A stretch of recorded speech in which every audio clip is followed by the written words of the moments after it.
Hello guys, welcome to Throne Academy. நம்ம இன்னைக்கு இந்த வீடியோ பதிவில் டிசம்பர் மாத நடப்பு நிகழ்வுகள் பார்க்க போகிறோம். லைன் பை லைனாக நீங்கள் பார்த்துட்டே வந்தீங்கன்னா கண்டிப்பாக உங்களுக்கு எக்ஸாமுக்கு ஹெல்ப் பண்ணுன்றதை நம்ம இங்கே சொல்லிடுறோங்க. சரிங்களா? ஃபர்ஸ்ட்லேருந்து பார்க்கலாமா? சரி, நம்ம இலக்குகளை ஃபர்ஸ்ட் ஸ்டார்ட் பண்ணிடலாங்க. இலக்கு நிர்ணயிக்கப்படுது என்னன்னு பார்த்தீங்கன்னா, அந்த HIV என்ற தொற்று நோய் இருக்கு பார்த்தீங்களா, இல்லாத தமிழகமா உருவாக்கணும் அப்படின்னு சொல்லிட்டு தமிழகம் 2030ஆம் ஆண்டு இலக்கை நிர்ணயித்துள்ளது அப்படின்னு சொல்லிட்டு சொல்றாங்க. ஸோ அப்போ ஒவ்வொரு நோய்களுக்கும் என்ன பண்றாங்க பார்த்தீங்கன்னா, இலக்கு இது மலேரியானா இந்த ஆண்டுக்குள்ள ஒழிக்கணும் அப்படின்னு சொல்லிட்டு சொல்றாங்கல்ல, அதே மாதிரி HIV நோயை 2030க்குள்ள தமிழ்நாட்டில இருந்து மொத்தமா ஒழிச்சிடணும் அப்படின்னு சொல்லிட்டு தமிழக அரசு இலக்கை நிர்ணயிச்சிருக்காங்க அப்படின்றத சொல்றாங்க. இலக்கை நோட் பண்ணி வச்சுங்க. HIV அடுத்து வந்து பார்த்தீங்கன்னா, நமக்கு டிஎன்பிசி ரிலேட்டடா அடுத்த இன்ஃபர்மேஷன் பார்த்தீங்கன்னா, உலக எய்ட்ஸ் தடுப்பு விழிப்புணர்வு தினம் வந்து பார்த்தீங்கன்னா டிசம்பர் 1ங்க. எப்பங்க? டிசம்பர் 1 உலக எய்ட்ஸ் தடுப்பு விழிப்புணர்வு தினம் அப்படின்றது ஞாபகம் வச்சுங்க. அடுத்து வந்து பார்த்தீங்கன்னா, நம்ம ஐநா சபை இருக்கு பார்த்தீங்களா, இந்த ஐநா சபையானது என்ன பண்ணியிருக்காங்க பார்த்தீங்கன்னா, உலகத்துல எய்ட்ஸ் இல்லாத ஆண்டாக எதை அறிவிக்க போறாங்கன்னா, கிட்டத்தட்ட 2030 அவங்களும் இலக்கை நிர்ணயிச்சிட்டாங்க. என்னன்னா 2030க்குள்ள உலகம் முழுவதும் என்ன பண்ணக்கூடாது, எய்ட்ஸே இருக்கக்கூடாதுன்னு சொல்லிட்டு. அப்ப பாருங்க, தமிழகம் ஒரு முன்மாதிரியாவே இருந்துட்டு இருக்குன்னு சொல்லிட்டு சொல்றாங்க. அப்ப இலக்கு நிர்ணயிக்கப்பட்டதுக்கு எதுக்குன்னு பார்த்தீங்கன்னா HIV 2030. அப்ப எய்ட்ஸ் தினம் எப்போ, விழிப்புணர்வு தினம் எப்போ கொண்டாடப்படுகிறது? டிசம்பர் 1. இதை மட்டும் நீங்க தெரிஞ்சுக்கிட்டா போதுமானதுங்க. அடுத்தது, ஒரு பெரிய புயல் சென்னையை தாக்குச்சு. அந்த புயலுக்கு பேர் என்ன சொல்றாங்கன்னா மிக்ஜம் புயல். போர்டை பக்கத்துக்கு என்ன பாருங்க, இன்ஃபர்மேஷன் ஈஸியா கற்றுக்கலாம். அப்போ மிக்ஜம் புயல் அப்படின்னா, மிக்ஜம்னா என்ன அர்த்தம்னா வலிமைன்னு அர்த்தங்க. ஸோ ஒரு ரொம்ப வலிமையான ஒரு புயல் சென்னையை தாக்குது, ரொம்ப ஃப்ளட் அதிகமாக ஆச்சுன்னு சொல்லிட்டு அதெல்லாம் பார்த்துருப்போம். நமக்கு டிஎன்பிசியில் என்ன கேட்பாங்கன்னா, ஆல்ரெடி நம்ம ஒரு புயல் பார்த்துருப்போம். இந்த மித்திலி புயல்னு ஒன்று பார்த்தோமா, ஞாபகம் இருக்குங்களா? யார் பேர் வச்சாங்க மித்திலி புயலுக்கு? மாலத்தீவுன்னு சொல்லிட்டு ஒன்று சொன்ன ஞாபகம் இருக்குங்களா? மாலத்தீவு என்ன பண்றாங்க, மித்திலி புயலுக்கு வைக்கிறாங்க. இந்த மிக்ஜம் புயலுக்கு பேர் வைத்தது யாருன்னா மியான்மர்னு ஒரு நாடுங்க. சரிங்களா? மியான்மர் நோட் பண்ணுங்க. டிசம்பர் 3 இந்த புயல் உருவாகிறது. இந்த புயல் வட தமிழகம், தென் ஆந்திரா இது எல்லாமே கரையிறது. நம்ம தென் மண்டலத்தை தலைவர் யாருன்னு பார்த்தீங்கன்னா பாலச்சந்தர் தெரிவித்திருக்கான்னு சொல்றாங்க. அப்ப தென் மண்டல தலைவர் யாருன்னு பார்த்தீங்கன்னா பாலச்சந்தர் அப்படின்றது நோட் பண்ணி வச்சுங்க. சார் அப்ப ஒவ்வொரு புயலுக்கும் பேர் வைக்கிறாங்கன்னு சொல்றாங்கன்னா, அடுத்த வரக்கூடிய புயல்களுக்கும் பெயர் வைக்கப்பட்டு இருக்கு அப்படின்றத நம்ம சொல்லலாம். இப்ப பாருங்க, இப்ப ரீசெண்டா வந்த புயல் எதுன்னு பார்த்தீங்கன்னா மிக்ஜம் சொல்லலாமா? அந்த மிக்ஜம் புயலுக்கு பேர் வைத்தது மியான்மர். செகண்ட் ஒன் பாருங்களேன், அடுத்து வரக்கூடிய பெயர் வந்து பார்த்தீங்கன்னா 5 புயல்கள்ல ரெமல். இந்த ரெமல் என்ற புயலுக்கு பேர் வைக்க போற நாடு ஓமன் ஒரு நாடுங்க. நோட் பண்ணுங்க. சார் என்னங்க சார், அடுத்த புயல் அடுத்த வருஷம் வருமானே தெரியாது, எப்படி சார் உங்களுக்கு தெரியும் கேட்டீங்கன்னா, நம்ம ஆல்ரெடி பார்த்துருப்போம். இந்த இந்தியன் ஓஷன் ரீஜன் சொல்லக்கூடியது, இந்த இந்தியா இருக்குல்ல, இது பக்கத்துல இருக்க வங்காள விரிகுடா, அரபிக்கடல், இந்திய பெருங்கடல், இந்த இடத்துல எந்த புயல் உருவானாலும் ஒரு 8 நாடுகள் என்ன பண்ணுவாங்க பார்த்தீங்கன்னா பேர் வச்சுட்டே இருப்பாங்க. அந்த நாடுடைய நகரங்கள் பேர் எடுப்பாங்க, எல்லாம் அவங்களுக்கு பிடிச்ச பேர் வச்சு சொல்லுவாங்க. அப்போ அடுத்த புயல் வந்து பார்த்தீங்கன்னா ரெமல்னு புயல் ஓமன் வைக்கிறாங்க. அடுத்து வந்து பார்த்தீங்கன்னா அஸ்னா, அதுக்கு அடுத்து வர போகிறது அஸ்னா பாகிஸ்தான் வச்சிருக்காங்கம்மா. அடுத்தது டானான்றது கத்தார் வைக்கிறாங்க. பெங்கால் சவுதி அரேபியா மற்றும் சக்தி இலங்கை. இந்த புயல் எல்லாமே கண்டிப்பா என்ன பண்ணும், இந்தியாவுக்கு வரும். இந்த இயர்ல எனக்கு தெரிஞ்சு ஐ திங்க் இந்த ரெமல் வரும், அஸ்னா வருங்க. அப்போ எக்ஸாம் பாயிண்ட் ஆஃப் வியூல ரெமல் அஸ்னா எந்தெந்த நாடுகள்னு தெரிஞ்சுக்கலாம். அப்போ இந்த வந்துச்சுனால நீங்க என்ன பண்ணலாம், இந்த ஓமன் நாட்டுக்காரன் பேர் வச்சிட்டான், அந்த பாகிஸ்தான் நாட்டுக்காரன் பேர் வச்சிட்டான் அப்படின்றது நீங்க தெரிஞ்சுக்கலாங்க. அடுத்ததுங்க, மிக்ஜம் மித்திலி ஞாபகம் வச்சுங்க. கொஸ்டின் அது ஓகேங்க. தீஷா நாயர் அப்படின்ற ஒரு பெண், நம்ம ஞாபகம் வச்சுக்கோங்க. நமக்கு டிஎன்பிசி சிலபஸ்லயே ஒரு லெசன் இருக்கும், பெண்கள் மேம்பாடுன்ற ஒரு லெசன் இருக்கு. நம்ம சொல்லியிருப்போம்ல, இந்த முதல் பெண் அப்படின்ற ஒரு விஷயம் வந்துச்சுனாலே நீங்க என்ன பண்ணு எழுதிருந்தீங்க. யார் சார் இந்த தீஷா நாயர் அப்படின்னு பாத்தீங்கன்னா, இந்த தீயணைப்பு வீராங்கனைங்க. இந்தியாவிலேயும் சொல்லலாம், முதல் தீயணைப்பு வீராங்கனை யாருன்னா தீஷா நாயர் தான். இவங்க வந்து பாத்தீங்கன்னா கோவா முக்கியமா விமான நிலையங்கள் மற்றும் விமான நிலையங்களில் ஏற்படும் தீ விபத்துகளை அணைக்கும் பணியில் ஈடுபட்ட நாட்டின் முதல் பெண். நோட் பண்ணுங்க. இந்த இடத்துல என்னன்னா முதல் பெண்ணுன்னு வந்துச்சுனால நீங்க என்ன பண்ணிடணும், ஆன்சர் எழுதி வச்சுக்கணும். தீஷா நாயர் என்றவங்க தீயணைப்பு துறையில் ஈடுபட்ட முதல் பெண். எதுக்குன்னு பார்த்தீங்கன்னா கோவால விமானங்கள் மற்றும் விமான நிலையங்களில் ஏற்படும் தீ விபத்துகளை தடுப்பதற்காக அப்படின்றத நீங்க சொல்லிடலாம். அடுத்ததுங்க, சரி, மாநில மீன் பத்தி கொடுத்துருக்காங்க. இப்ப என்ன வச்சுக்கோங்களேன், டாபிக்ல நீங்க நல்லா கவனிச்சுக்கங்க. மாநில விலங்கு, மாநில பறவை, மாநில பூ அப்படின்னு சொல்லிட்டு ஒவ்வொன்றுத்துக்கும் என்ன பண்ணிருக்கு, டிஃபர் ஆகிட்டே இருக்கும். பட் இந்த இடத்துல மாநில விலங்கா ஒன்று தேர்வு செஞ்சிருக்காங்க. எந்த மீன் பார்த்தீங்கன்னா தங்க பழுப்பு நிறத்துடன் காணப்படும் கோல் மீன் குஜராத் மாநிலத்தின் மாநில மீனாக அறிவிக்கப்பட்டிருக்கு. இது வந்து பார்த்தீங்கன்னா குஜராத் மற்றும் மகாராஷ்டிரா கடல் பகுதிகளில் காணப்படுகிறது. சார் இப்படியே தான் நான் பார்த்துட்டு இருந்தேன். ஒரு இன்ட்ரெஸ்டிங் நியூஸ் ஒன்று பார்த்தேங்க. இந்த கேட் பேர் கவனிங்களேன், ஃபிஷிங் கேட்னு சொல்லுவாங்கம்மா. என்னம்மா? Fishing gate. அந்த ஃபிஷிங் கேட் என்ன பண்ணுன்னா வங்கதேசத்துடைய மாநில விலங்குன்றாங்க. என்ன சார் ஃபிஷிங் கேட் வங்கதேசத்துடைய மாநில விலங்கா அப்படின்னு சொல்லிட்டு பார்த்தீங்கன்னா உண்மையாங்க. என்னன்னா இந்த ஃபிஷிங் கேட் தண்ணிக்குள்ள போயிட்டு ஒரு 3 நிமிஷத்துல இருந்து 2 to 3 நிமிஷம் மூச்சு பிடிச்சி அந்த அந்த ஃபிஷ்ஷை கொண்டு வந்துருமா. அப்ப பாருங்க, அப்போ அந்த இடத்துல இப்போ கரண்ட் அஃபேர்ஸ்ல இருக்கு அந்த ஃபிஷிங் கேட்டுக்கு வந்து பார்த்தீங்கன்னா புலிகள் இனம் சொல்லுவாங்களா, அது வந்து கொஞ்சம் அழிஞ்சு வர இனமா இருக்கு. அப்போ இந்த இடத்துல இந்த ஃபிஷிங் கேட்டு ஞாபகம் வச்சுக்கோங்க. மீன் ஞாபகம் வந்தோன்னா எனக்கு அந்த ஒரு கரண்ட் அஃபேர்ஸ் எக்ஸ்ட்ரா சொல்றேன், நோட் பண்ணி வச்சுங்க. அப்போ கோல் மீன் என்பது எந்த மாநிலத்தின் மாநில மீனாக ஏற்கப்பட்டதுன்னு பார்த்தீங்கன்னா குஜராத். அப்போ ஃபிஷிங் கேட்ன்றது வங்கதேசம், சரி மேற்கு வங்கம் சொல்லுவாங்கல்ல, வங்கதேசம் சொல்லிட்டேன், மேற்கு வங்கத்துடைய விலங்குன்னு ஞாபகம் வச்சுக்கோங்க. அடுத்துடாமா. ஓகே, ஆளுநர் ஒப்புதல் எதுக்குன்னு பார்த்தீங்கன்னு வச்சுக்கோங்களேன், இந்த போட்டித் தேர்வுகளில் முறைகேட்டில் ஈடுபடுறாங்கல்ல அவங்கள என்ன பண்ணாங்கன்னா 10 ஆண்டுகளுக்கு சிறையாம். ஒரு அபராத தொகையை போட்டிருப்பாங்க. ஐ திங்க் இங்கே பார்க்கலாம், ஒரு ஐ திங்க் அபராத தொகை வந்து பார்த்தீங்கன்னா ஒரு 10 கோடி வச்சுக்கலாமா. இங்கே போடுறேன் பாருங்க, செகண்ட், ஒரு 10 கோடி ரூபாய் அபராத தொகை அப்படின்றாங்க. யோசிச்சு பாருங்களேன், ஒரு போட்டித் தேர்வு படிச்சு கஷ்டப்பட்டு எழுதுறான், அவன் முறைகேட்டில் ஈடுபட்டானா அவனுக்கு ஆயுள் தண்டனையும் கொடுக்குறான். அப்புறம் அடுத்த சேம் டைம்ல என்ன பண்றாங்க, 10 கோடி ரூபாய் அபராதம் விதிக்கப்படும் அப்படின்னு சொல்லிட்டு சொல்றாங்க. இது எந்த மாநிலம் அமல்படுத்த இருக்குன்னா ஜார்க்கண்ட் மாநிலம் அப்படின்றத சொல்றேன். அப்போ போட்டித் தேர்வுகளில் ஈடுபடுபவர்களுக்கு 10 ஆண்டுகள் சிறை தண்டனை, சரி ஆயுள் தண்டனையும், மொத்தமா ஆயுள் தண்டனை மற்றும் 10 கோடி ரூபாய் அபராதமும் விதிக்கிறாங்க. 10 கோடி ரூபாய் இருந்தால் ஒரு டைலாக் சொல்லுவாங்க நம்ம, 10 கோடி ரூபாய் இருந்தா அவன் ஏன் ஈடுபட போறான் அப்படின்ற ஒரு விஷயம் இருக்குல்ல. பட் ஆனா ஞாபகம் வச்சுக்க, போட்டித் தேர்வுகள்ல முறைகேட்டில் ஈடுபடக்கூடாது. இந்திய தண்டனை சட்டம், இந்தியாவிலே அது தண்டனை தான் சொல்றாங்க. அட் த சேம் டைம்ல ஜார்க்கண்ட் மாநிலத்தில் சட்டமே ஏற்றிட்டாங்க. ஸோ இது ஞாபகம் வச்சுக்கோங்க. அடுத்தது மக்கள் மருந்தகம் சொல்லிட்டுங்க, இதுவும் ஜார்க்கண்ட் மாநிலம் தாங்க, நோட் பண்ணுங்க. மக்கள் மருந்தகம் ஜார்க்கண்ட் மாநிலம் தியோகர் எய்ம்ஸ் மருத்துவமனையில் கிட்டத்தட்ட ஒரு 10,000வது மக்கள் மருந்தகத்தை திறந்து வைத்தார் பிரதமர் மோடி அப்படின்னு சொல்லிட்டு சொல்றாங்க. சார் அது என்ன சார் மக்கள் மருந்தகம்னா, நீங்க மெடிக்கல்ஸ்ல இப்ப நிறைய பேர் வாங்குறது ரொம்ப பிரபலமா ஆயிட்டே இருக்கு. பட் ஆனா மக்களுக்கு குறைந்த விலையில கிடைக்குதா அப்படின்ற ஒரு விஷயம் இருக்குல்ல.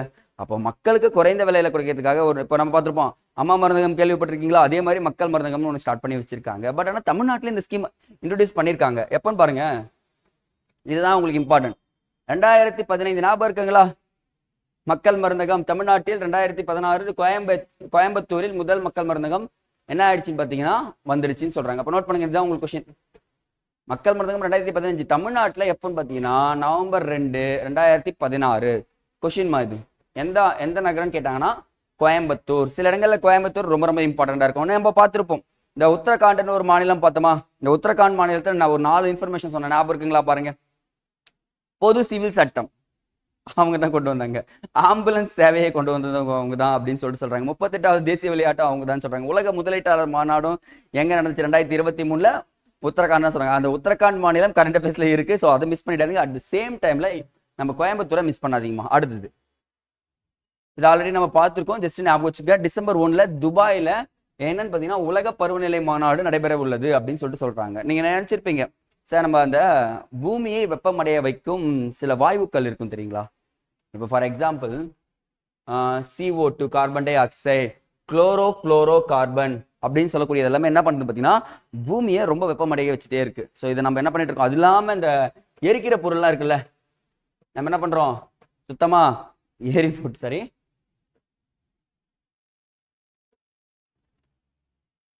இந்த பொருள் எல்லாமே எரிச்சு என்ன பண்றோம், அதன் மூலமா கார்பன் டை ஆக்சைடு அதிகமாயிட்டு இப்போ பூமி ரொம்ப ஹீட் ஆயிட்டு இருக்கா.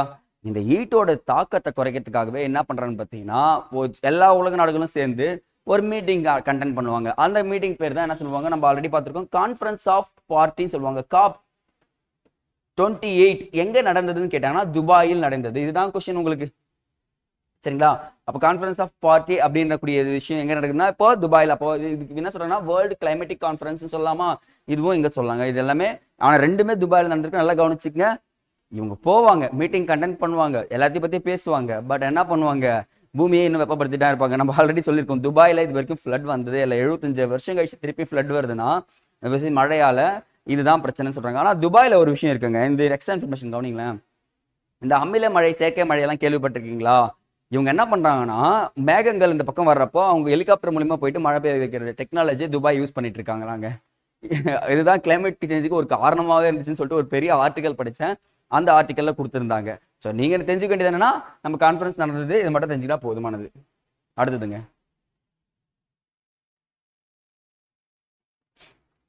ஓகே, நீயே உனக்கு ராஜா திட்டம் அப்படின்ற ஒரு திட்டம் அறிவிச்சிட்டு இருக்காங்க. யோசிச்சு பாருங்களேன், எத்தனை பேரு தன்னுடைய கைவினை கலைஞர்கள் இருக்காங்கல்ல, நம்ம ஊர்ல இருப்பாங்கல்ல, இப்ப பானை செய்யறவங்க இருப்பாங்க, கைவினை கலைஞர்கள் சொல்லக்கூடிய கிராஃப்ட் செய்யக்கூடியவங்க இருப்பாங்க, கூடை பின்றவங்க இருப்பாங்க, அத்தனை பேரும் அவங்க கிட்ட போய் பர்ச்சேஸ் பண்ணிருக்கீங்க.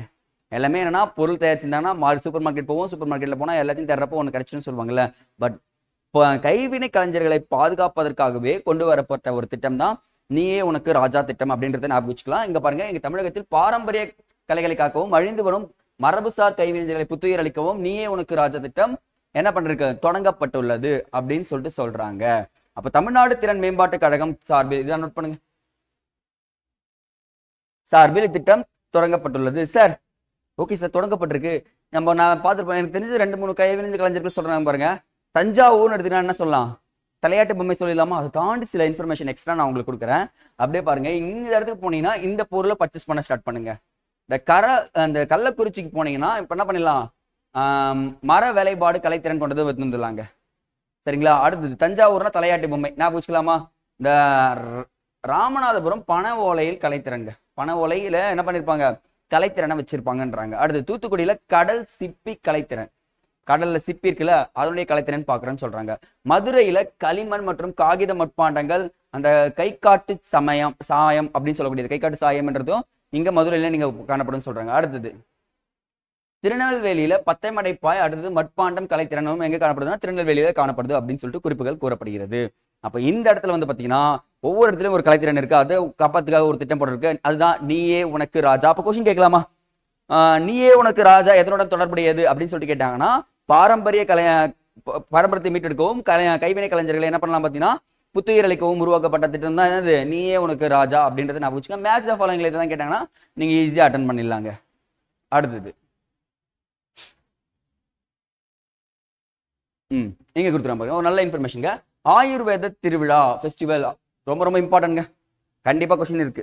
ஏன்னா கேரளால கிட்டத்தட்ட டிசம்பர் 1ல இருந்து 5 வரை கேரளாவில் 5வது உலகளாவிய ஆயுர்வேத திருவிழா நடைபெற்றிருக்குன்னு சொல்றாங்க. பாருங்க GAF சிம்பிளா கேட்டுருவாங்க சில எக்ஸாம்ஸ்ல. சரிங்களா? அப்ப என்ன பண்ணலாம்னா ஆயுர்வேதம்னா நமக்கு கண்ணை மூடிட்டு போகலாம். இதுக்கு ஒரு க்ளூ சொல்றேன் பாருங்களேன். எவ்வளோ பெரிய நோயோ என்ன பண்றாங்க பார்த்தீங்கன்னா கேரளாவில் போனால் சரி பண்ணிடலாம்னு சொல்லிட்டு சில மித் இருக்கு, உண்மையான அப்பத்துல இருந்தே இப்போ வரைக்குமே. ஸோ இப்போ என்ன சொல்றாங்கன்னா ஆயுர்வேத திருவிழா அங்கே பண்ணியிருக்காங்க. இதன் மூலமா என்ன இருக்குன்னா நாட்டில் ஆயுர்வேதத்தை என்ன பண்ணியிருக்காங்க, ப்ரொமோட் பண்ணியிருக்காங்க. நம்ம நரேந்திர மோடி கவர்மெண்ட் வந்தோடனே என்ன பண்ணாங்கன்னா ஆயுர்வேதத்தை பேக் டு போங்க அப்படின்னு சொன்னாங்க. அது மீன் பேக் டு வேதாஸ் மாதிரியே ஆயுர்வேதத்துக்கு திரும்புங்க அப்படின்னு சொல்றாங்க. இப்போ கொரோனா டைம்ல நல்லா கவனிச்சிருப்பீங்க. சரிங்களா? நிறைய மெடிசன்ஸ் தான் தாண்டி விஷயம் பார்த்தீங்கன்னா நிறைய ஃபுட் ஐட்டம்ஸை சேஞ்ச் பண்ண ஆரம்பிச்சிட்டாங்க நம்மளுடைய பீப்புள்ஸ். நீங்களும் சேஞ்ச் பண்ணியிருப்பீங்கன்னு நான் நம்புறோம். ஸோ இது மட்டும் ஞாபகம் வச்சுங்க. ஆயுர்வேத திருவிழா எங்கே நடைபெற்றிருக்கு, கேரளாவில் நடைபெற்றது அப்படின்னு சொல்லிட்டு சொன்னா போதுமானது. அடுத்தது ரொம்ப ரொம்ப இம்பார்ட்டன்ட்ங்க சார், இந்த டிஎன்பிசியில் சில ஆர்கனைசேஷன்ஸ் கேட்டுட்டே இருக்காங்க. அதுல இந்த ஒப்பக்ன்ற ஒரு நாடு ஆர்கனைசேஷன் இருக்கு, அதுல ஒப்பக் பிளஸ்ன்ற ஒரு ஆர்கனைசேஷன் இருக்குடாமா. இப்போ என்ன பார்க்க போறோம்னா ஒப்பக் பிளஸ் தான் பார்க்க போறோம். இந்த பிரேசில் நாடானது நோட் பண்ணுங்கம்மா, பிரேசில் நாடானது ஒப்பக் பிளஸ் கூட்டமைப்பில் இணைய உள்ளது. அப்போ ஒப்பக் பிளஸ் கூட்டமைப்பில் இணைய உள்ள நாடு எது? இந்த கொஸ்டின் ரிலேட்டடா நான் ஒரு கொஸ்டின் கேட்பேன். அப்போ என்ன சொல்லணும்னு பார்த்தீங்கன்னா பிரேசில் சொன்னா போதும். அப்போ ஒப்பக்கோடைய ஃபுல் ஃபார்ம் நோட் பண்ணுங்க, ஏன்னா நம்ம ஃபுல் ஃபார்ம் வச்சு கொஸ்டின் கண்டிப்பா கேட்பாங்கன்னு நான் சொல்லியிருந்தேன்னா. ஸோ இப்போ பாருங்க, Organization of Petroleum Exporting Countries அப்படின்னு சொல்லக்கூடியது 1965ஆம் ஆண்டு உருவாக்கப்பட்டது. இயர் முக்கியம், 1965. அதே மாதிரி பார்த்தீங்கன்னா இதனுடைய தலைமையகம் எங்க இருக்குன்னு பார்த்தீங்கன்னா ஆஸ்திரியாவின் வியன்னா. சார் ஏன் சார் ஆஸ்திரியாவின் வியன்னா அப்படின்னு பார்த்தீங்கன்னா நல்லா கவனிங்க, நிறைய ஹெட் குவார்ட்டர்ஸ் எங்கெல்லாம் இருக்குன்னு பார்த்தீங்கன்னா ஆர்கனைசேஷனோட ஹெட் குவார்ட்டர்ஸ் யூரோப் கண்ட்ரியில் தான் இருக்கும். ஏன் சார் யூரோப் கண்ட்ரிலே வைக்கிறாங்க? அப்போ இந்தியாவில் ஏதாச்சும் ஒரு ஹெட் குவார்ட்டர்ஸ் இருக்குன்னு பார்த்தீங்கன்னா கண்டிப்பா இருக்குங்க. இன்டர்நேஷனல் சோலார் அலையன்ஸ்ன்னு சொல்லுவாங்கம்மா, சர்வதேச சோலார் அமைப்பு அப்படின்னு சொல்லக்கூடியது. அந்த இந்தியான்னு ஒரு நாடு இருக்கு. சரி இது முடிச்சிடுறேன், இது முடிச்சுன்னா அதை பத்தி நான் உங்களுக்கு டீட்டெயிலாக சொல்றேன். இப்போ ஆஸ்திரேலியா வியன்னாவில் இருக்கு அப்படின்னு சொல்லுங்க. இதோட உறுப்பு நாடுகள் மொத்தம் 13. இது எப்போ தொடங்கப்பட்டதுன்னு பார்த்தீங்கன்னா தொடங்கப்பட்ட இடம் முக்கியங்க. இந்த ஒப்பக்ன்றது ஈரானில் அந்த பாக்தாத் நகர் அப்படின்ற ஒரு நகர்ல தொடங்கப்பட்டிருக்கு. இந்த கூட்டமைப்பை நிறுவிய நாடுகள், இந்த ஒப்பக்க நிறுவிய நாடுகள் வந்து பார்த்தீங்கன்னா Saudi Arabia, Iran, Iraq, Kuwait, Venezuela. Question என்னன்னு நான் இப்போ சொல்லிடுறேன், எதுவுமே தேவையில்லை. ஒபெக் கண்ட்ரிலையும் ஒபெக் பிளஸ் கண்ட்ரிலையும் ரஷ்யா இருக்கா இல்லையா? இதுதான் கொஸ்டின். ரஷ்யா கிடையாதுங்க. ஒபெக்ல யார் கிடையாது? ரஷ்யா கிடையாது. ஏன்னா அவன் வார்ல ஈடுபட்டான்னு சொல்றது ஒபெக்ல இருந்து தூக்கிட்டாங்க அவர் அப்பயோ. ஸோ அதனால ஒபெக்ல ரஷ்யா கிடையாதுன்றது நான் பிடிச்சிங்க. ஒபெக் பிளஸ்லையும் கிடையாது. பட் ஆனால் ஒபெக் பிளஸ்ல இப்போ யார் ஜாயின் பண்ண போறாங்கன்னா பிரான்ஸ் என்ற ஒரு நாடு, சாரி பிரேசில் என்ற ஒரு நாடு ஜாயின் பண்ண போகுதுன்னு தெரிஞ்சுக்கங்க. சரி, இப்போ நான் என்ன பண்றேன்னா இன்டர்நேஷனல் சோலார் அலையன்ஸ் பத்தி சொல்லணும்ல. இங்க பாருங்களேன், இந்த இடத்துல பூமின்னு வச்சுக்கோங்களேன், கடக ரேகை, மகர ரேகை, இது வந்து பார்த்தீங்கன்னா பூமத்திய ரேகைன்னு வச்சுக்கோங்க. ஒபெக் பிளஸ் இந்த இன்டர்நேஷனல் சோலார் அலையன்ஸ் அப்படின்னு ஞாபகம் வச்சுக்கோங்க. இது உருவாக்குன அமைப்பை யாருன்னா இந்தியா தான். பிரதமர் மோடி உள்ள வந்தோடனே மொதல் பண்ண விஷயமே நமக்கான ஒரு ஆர்கனைசேஷன் வேணும். உலக அளவில் எல்லா ஆர்கனைசேஷன் கூட நாம் இருக்கோம், நமக்கான ஒரு ஆர்கனைசேஷன்ல ஜாயின் பண்ணோம் அப்படின்னு சொல்லிட்டு தான் இன்டர்நேஷனல் சோலார் அலையன்ஸை உருவாக்கியிருப்பாரு. அதுவும் இந்த கடக ரேகை, இந்த மகர ரேகையை வச்சு தான் உருவாக்கியிருப்பாரு. ஏன்னா சூரியனின் செங்குத்து கதிர்கள் டைரக்டா படுறப்ப இந்த கண்ட்ரீஸ்ல எல்லாமே என்ன பண்ண பார்த்தீங்கன்னா இது சோலார் லேம்ப் வச்சு சோலார் மூலியமா என்ன பண்ணிடலாம், நம்ம அதிகமா மின்சாரத்தை தயாரிச்சுக்கலாம் அப்படின்ற ஒரு கருத்தையும் யார் கொண்டு வந்தாருன்னா பிரதமர் மோடி தான் கொண்டு வந்திருக்காரு. ஸோ இது மூலமா நான் வச்சு இன்டர்நேஷனல் சோலார் அலையன்ஸ் வந்து பார்த்தீங்கன்னா அதோட ஹெட் குவார்ட்டர்ஸ் நம்ம இங்க இருக்குங்க, குருகிராம்ல இருக்கு, பஞ்சாப் பக்கத்துல இருக்கும். சரிங்களா? ஸோ அதனால இதை மட்டும் நான் வச்சுன்னா போதுமானது. அப்போ ஒவ்வொரு ஆர்கனைசேஷனும் அதோட ஹெட் குவார்ட்டர்ஸும் உங்களுக்கு தெரிஞ்சிருக்கணும். ஸோ ஒரு 4-5 ஹெட் குவார்ட்டர்ஸ் ஞாபகம் வச்சுக்கோங்க எப்பவுமே. இப்போ G20, G7, ஓகேங்களா? அதுக்கப்புறம் வந்து பார்த்தீங்கன்னா WHO head quarters, IMF head quarters ஒரு நாள் கேட்டிருக்காங்க ஒரு எக்ஸாம்பிள். வாஷிங்டன் DC, ஓகேங்களா? இன்டர்நேஷனல் மானிட்டரி ஃபண்ட் அப்படின்னு சொல்லக்கூடியது. இது எல்லா ஹெட் குவார்ட்டர்ஸையுமே நீங்க என்ன பண்ணணும், தனியாக ஒன்று எழுதி வச்சு அதனுடைய ஹெட் குவார்ட்டர்ஸ், ஆர்கனைசேஷனுடைய ஹெட் குவார்ட்டர்ஸ் தெரிஞ்சு வச்சிங்கன்னா எக்ஸாமுக்கு ஹெல்ப் பண்ணுமா. அடுத்தது ஒரே நிமிஷங்க.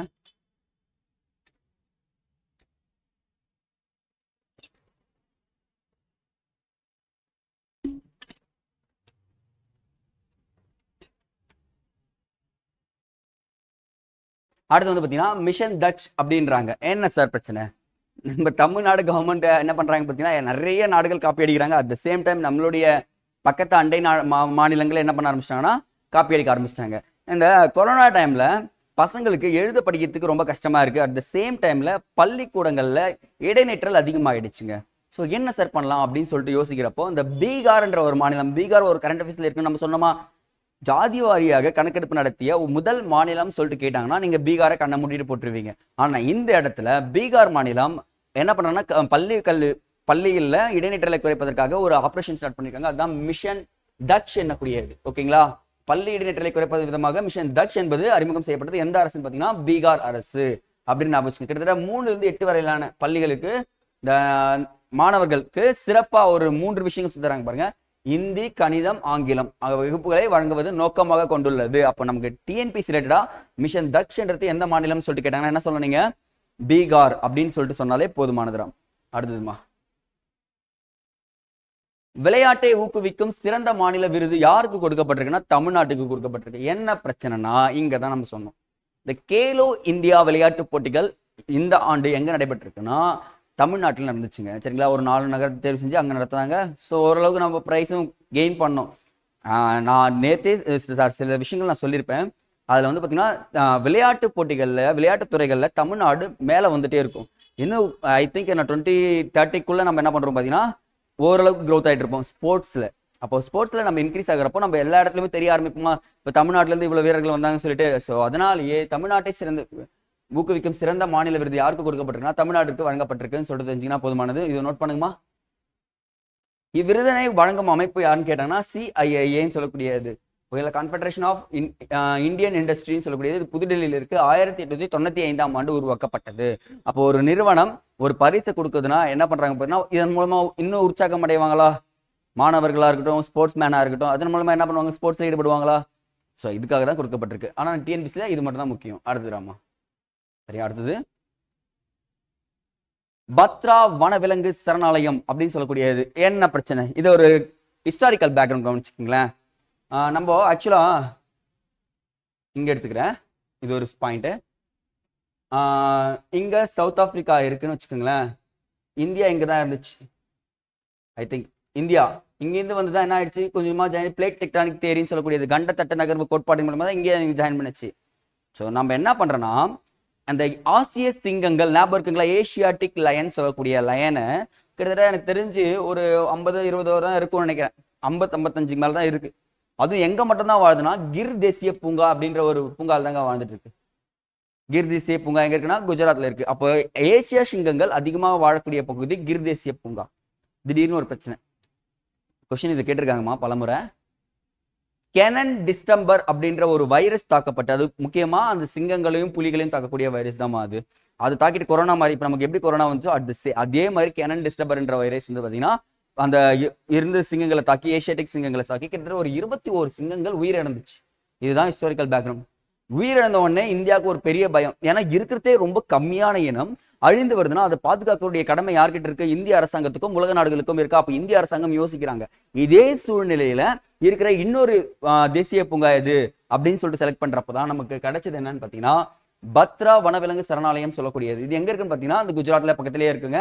ஸோ 2வது வாழிடமாக உள்ளது. நோட் பண்ணுங்க. One second. ஆமாங்க, ஆசிய சிங்கங்களின் இந்த கொடுத்துருக்க பாருங்க. ஆசிய சிங்கங்களின் 2வது அப்படியே நோட் பண்ணுங்க. ஆசிய சிங்கங்களின் 2வது வாழிடமாக உள்ளதுன்னு பாத்தீங்கன்னா பத்ரா வனவிலங்கு சரணாலயம். அப்ப கிர்ரும் பத்ராவும் ஞாபகம் வச்சுக்கணும், அது பிளேஸ் ஞாபகம் வச்சுக்கணும். அதுதான் உங்களுக்கு கொஸ்டின் பா. அடுத்தது சிவாஜி. சிவாஜினாலே நமக்கு என்ன பண்ணும்? அப்படியே ஸ்டோரி ஹிஸ்டாரிக்கல் பேக்ரவுண்ட் வந்து இல்லாமா ஒரு சின்ன கதை சொல்றாரு. கரெக்டா இருக்கான்னு செக் பண்ணிக்கிறீங்களா? சிவாஜி ஷாஜி போன்ஸ்லே ஜிஜாபாய் சரி ஷாஜி போன்ஸ்லே மகனாக பிறக்கிறாரு. அவர் என்ன பண்றாங்க பார்த்தீங்கன்னா ஷாஜி போன்ஸ்லே வந்து பார்த்தீங்கன்னா ஷாஜகான் கிட்ட ஒர்க் பண்றாரு, பிஜப்பூர் சுல்தான் கிட்ட ஒர்க் பண்றாரு, நல்லா தான் போயிட்டு இருக்கு. ஆனா சிவாஜியுடைய பாதுகாவலர் யாருன்னா தாதா ஜெய் கொண்டதேவ். ஓகேங்களா? இதை பத்தி நீங்க ஹிஸ்டாரிக்கல் பார்த்துருப்பீங்க, அவருடைய குருக்கள் பார்த்துருப்பீங்க. அவருக்கு எதிரியா ஃபர்ஸ்ட் வந்தது அப்சல் கான் சொல்வார். அப்சல் கான் என்ன பண்ணுவார்னா மலைகளில் ஒளிந்திருக்கும் எலியை சங்கிலியால் கட்டி கொண்டு வருகிறேன் அப்படின்னு ஒரு டைலாக் விட்டு போவார். நம்பால் தம்பி நீ என்ன பார்த்த டைலாக் விடுற, வாப்பா வாப்பான்னு சொல்லிட்டு என்ன பண்ணுவார்? புலி நகத்தால் கிழிச்சிருவாரா. அதுக்கப்புறம் அவுரங்கசீப் கூட ஒரு பிரச்சனை பண்ணுவார் சிவாஜி. அங்கதான் சேஷ்டிகான் ஞாபகம் இருக்குங்களா? அவருடைய மருமகன் சொல்லலாம், அவருடைய சொந்தக்காரன் சொல்லலாம். சேஷ்டிகான் வந்தோடனே பாப்பா சேஷ்டிகான் என்ன வேணும், எனக்கு சிறைப்பிடிக்க போறியா, வா வா என்ன புடின்னு சொல்லிட்டு கூப்பிட்டு, ஒரு தளபதிக்கு என்ன முக்கியம்னு பாத்தீங்கன்னா ஒரு கட்டை விரல் தான் ரொம்ப முக்கியம். அந்த கட்டை விரலை கட் பண்ணி அமைச்சிரு. இங்க ஒரு பிரச்சனை அவுரங்கசீப் கடைசி யோசிச்சது யாருன்னா இவனை அழிக்கணும்னா ஒரு ராஜபுத்திர மன்னன் தான் தேவைன்னு சொல்லிட்டு ராஜா ஜெய்சிங் அப்படின்ற ஒருத்தர் அனுப்புறாரு. இந்த ராஜா ஜெய்சிங் போயிட்டு என்ன பண்றாருன்னா மொத்தமா ஆளை பிடிச்சி ஒரு உடன்படிக்கை போடுறாரு, புரந்தர் உடன்படிக்கை. அதுக்கப்புறம் திருப்பி என்ன பண்றாரு, ஆக்ராவுக்கு போறாரு. இவருடைய வேண்டுகோளை கேட்டு போயிட்டு அங்க போயிட்டு சிறையில் அடைக்கப்படுறாரு. யோசிச்சு பாருங்களேன், ஒரு புராண கதைகள்ல ஒரு கொஸ்டினே கேட்டிருக்காங்க, சிவாஜி அங்கிருந்து எப்படி தப்பித்தாருன்னு கேட்கும்போது பழக்குடையில் உட்காந்து தப்பிச்சாருன்னு சொல்லிட்டு சொல்லியிருப்பாங்க. அது என்ன பழக்கூடங்கள்லாம் கேட்டிருக்காங்க, மாம்பழமா ஆரஞ்சு பழமான்னு சொல்லிட்டுலாம் சில எக்ஸாம்ஸ்ல. பட் ஆனா சிவாஜி இவ்வளவு விஷயம் பண்ண பிறகும் அவரு திருப்பியும் வந்து என்ன பண்றாரு, சூரத்தை சூறையாடுவாரா, சவுத் மற்றும் சர்தேஷ் முகின்னு சொல்லக்கூடிய 2 வரிகளை விதிப்பார். ஏன்னா இந்த ஹிஸ்டாரிக்கல் பேக்ரவுண்டை சொல்றேன்னா இந்த ஹிஸ்டாரிக்கல் பேக்ரவுண்டை வச்சுதான் என்ன நடக்குதுன்னு பாத்தீங்கன்னா இந்த இடத்துல சிலை திறக்கப்படுது. சிவாஜியோட சிலை எந்த கோட்டையில்னா ராஜ்கோட் கோட்டை. அவர் சத்ரபதி என்ற பட்டம் சூட்டிய கோட்டையை ராய்கர் கோட்டைன்னு சொல்ற ஞாபகம் இருக்குங்களா? இப்ப சிவாஜியின் சிலை மகாராஷ்டிராவில் எங்க ராஜ்கோட் கோட்டையில் திறக்கப்பட்டுள்ளது அப்படின்னு சொல்லிட்டு தெரிஞ்சதுன்னா போதுமானது. இவரை பத்தி நிறைய நியூஸ் இருக்கு பாத்தீங்களா?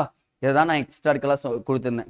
ஸோ அப்போ ஒருத்தரை பத்தி கரண்ட் அஃபேர்ஸ்ல இருக்குன்னா அவரை பத்தி நீங்க ஃபுல்லா படிச்சிட்டீங்கன்னா கொஸ்டின் கேட்டாங்கன்னா மிஸ் பண்ண மாட்டீங்க. சரிங்களா? இதுதான் இப்படிதான் நீங்க கரண்ட் அஃபேர்ஸ் படிக்கணும், வேற எப்படியும் படிக்கக்கூடாது. ஸோ சிவாஜியின் சிலை திறக்கப்பட்டிருக்கு, அப்போ சிவாஜியை பத்தி எண்ணிக்கை படிச்சிருங்க, எக்ஸ்ட்ரா டைம் எடுத்துக்காதீங்கன்றத சொல்லியிருக்கோம். அடுத்தது ராமா அப்சல் கான் சொன்ன சத்ரபதியாக ராய்கர் கோட்டையில் சொன்னமா அரியணை ஏறினார் அப்படின்னு சொல்லிட்டு சொல்லுவாங்க. அடுத்தது திருப்பு இலக்கு நிர்ணயம், இதை பத்தி நம்ம பார்த்துட்டோம். பொருளாதார நாடாக இந்தியாவை உயர்த்த 47ஆம் ஆண்டு இலக்கு நிர்ணயிக்கப்பட்டுள்ளது. இப்ப இந்தியா ஜிடிபியில எத்தனாவது இடம்? இதுதான் உங்களுக்கு கொஸ்டின். இந்தியா ஜிடிபியில் 5வது இடத்துல இருக்காங்க. சரிங்களா? 5வது இடத்துல வந்துட்டோம். கண்டிப்பா America, China, Germany, Japan, India அப்படின்னு சொல்லிட்டு போயிட்டே இருக்கு. ஸோ யோசிச்சு பாருங்க, 7வது இடத்துல இருந்தோம் நம்ம. எத்தனாவது? மோடி வர்றப்போ, மோடி வந்ததுக்கு அப்புறம் நம்ம என்ன ஆயிடுன்னு பார்த்தீங்கன்னா 7வது இடத்துக்கு வந்துடும். ஒரு பரந்த உற்பத்தி அதிகப்படுத்தி நாடுகளிடையே போட்டி போட்டு வந்துட்டோம். ஐ திங்க் எனக்கு 2035 இல்ல 47 நம்ம எங்க வந்துடும் பார்த்தீங்கன்னா 2 to 1st பிளேஸ்க்குள்ள வந்துருங்க. அப்போ உலக நாடுகள் அனைத்தும் நம்மளை பார்க்க ஆரம்பிக்கும். என்ன காரணம்னா நம்ம உற்பத்தி அதிகப்படுத்துறோம். யோசிச்சு பாருங்க, நம்ம எக்கனாமிக்ஸ்ல ஒரு டேர்ம் பார்த்திருப்போம், ஒரு பொருளுடைய உற்பத்தி அதிகமாகும் போது அந்த பொருளுடைய விலை குறைஞ்சிட்டே வருமா?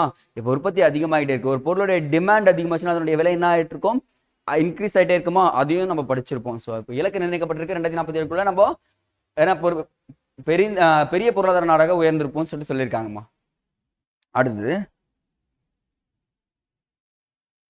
கூட்டு பயிற்சி ஆல்ரெடி நம்ம நிறைய கூட்டு பயிற்சி பார்த்திருக்கோம். இந்த இடத்துல சூரிய கிரண் அப்படின்னு சொல்லக்கூடிய கூட்டு பயிற்சி ராணுவ கூட்டு பயிற்சிங்க.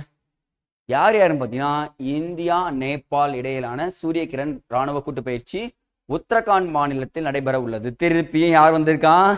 உத்தரகாண்ட் வந்திருக்கான். நம்ம உத்தரகாண்ட் ஸ்டார்ட் பண்ணும் போதே உங்களுக்கு சொன்னேன், ஐயா உத்தரகாண்ட் ஆரம்பிச்சிட்டீங்கன்னா ஒரு 4-5 இன்ஃபர்மேஷன் பொது சிவில் சட்டம் ரிப்பீட் பண்றேன், கரப்ஷனே கிடையாது. பொது சிவில் சட்டம், ஆம்புலன்ஸ் சேவை கொடுத்துருக்காங்களா ஹெலிகாப்டர் மூலமா. திருப்பி என்ன சொன்னேன், 38வது தேசிய விளையாட்டு போட்டி எங்க நடக்க போகுது? அங்கே நடக்க போகுது. 2023ஆம் ஆண்டு உலக முதலீட்டாளர் மாநாடு எங்க யார் நடத்துது?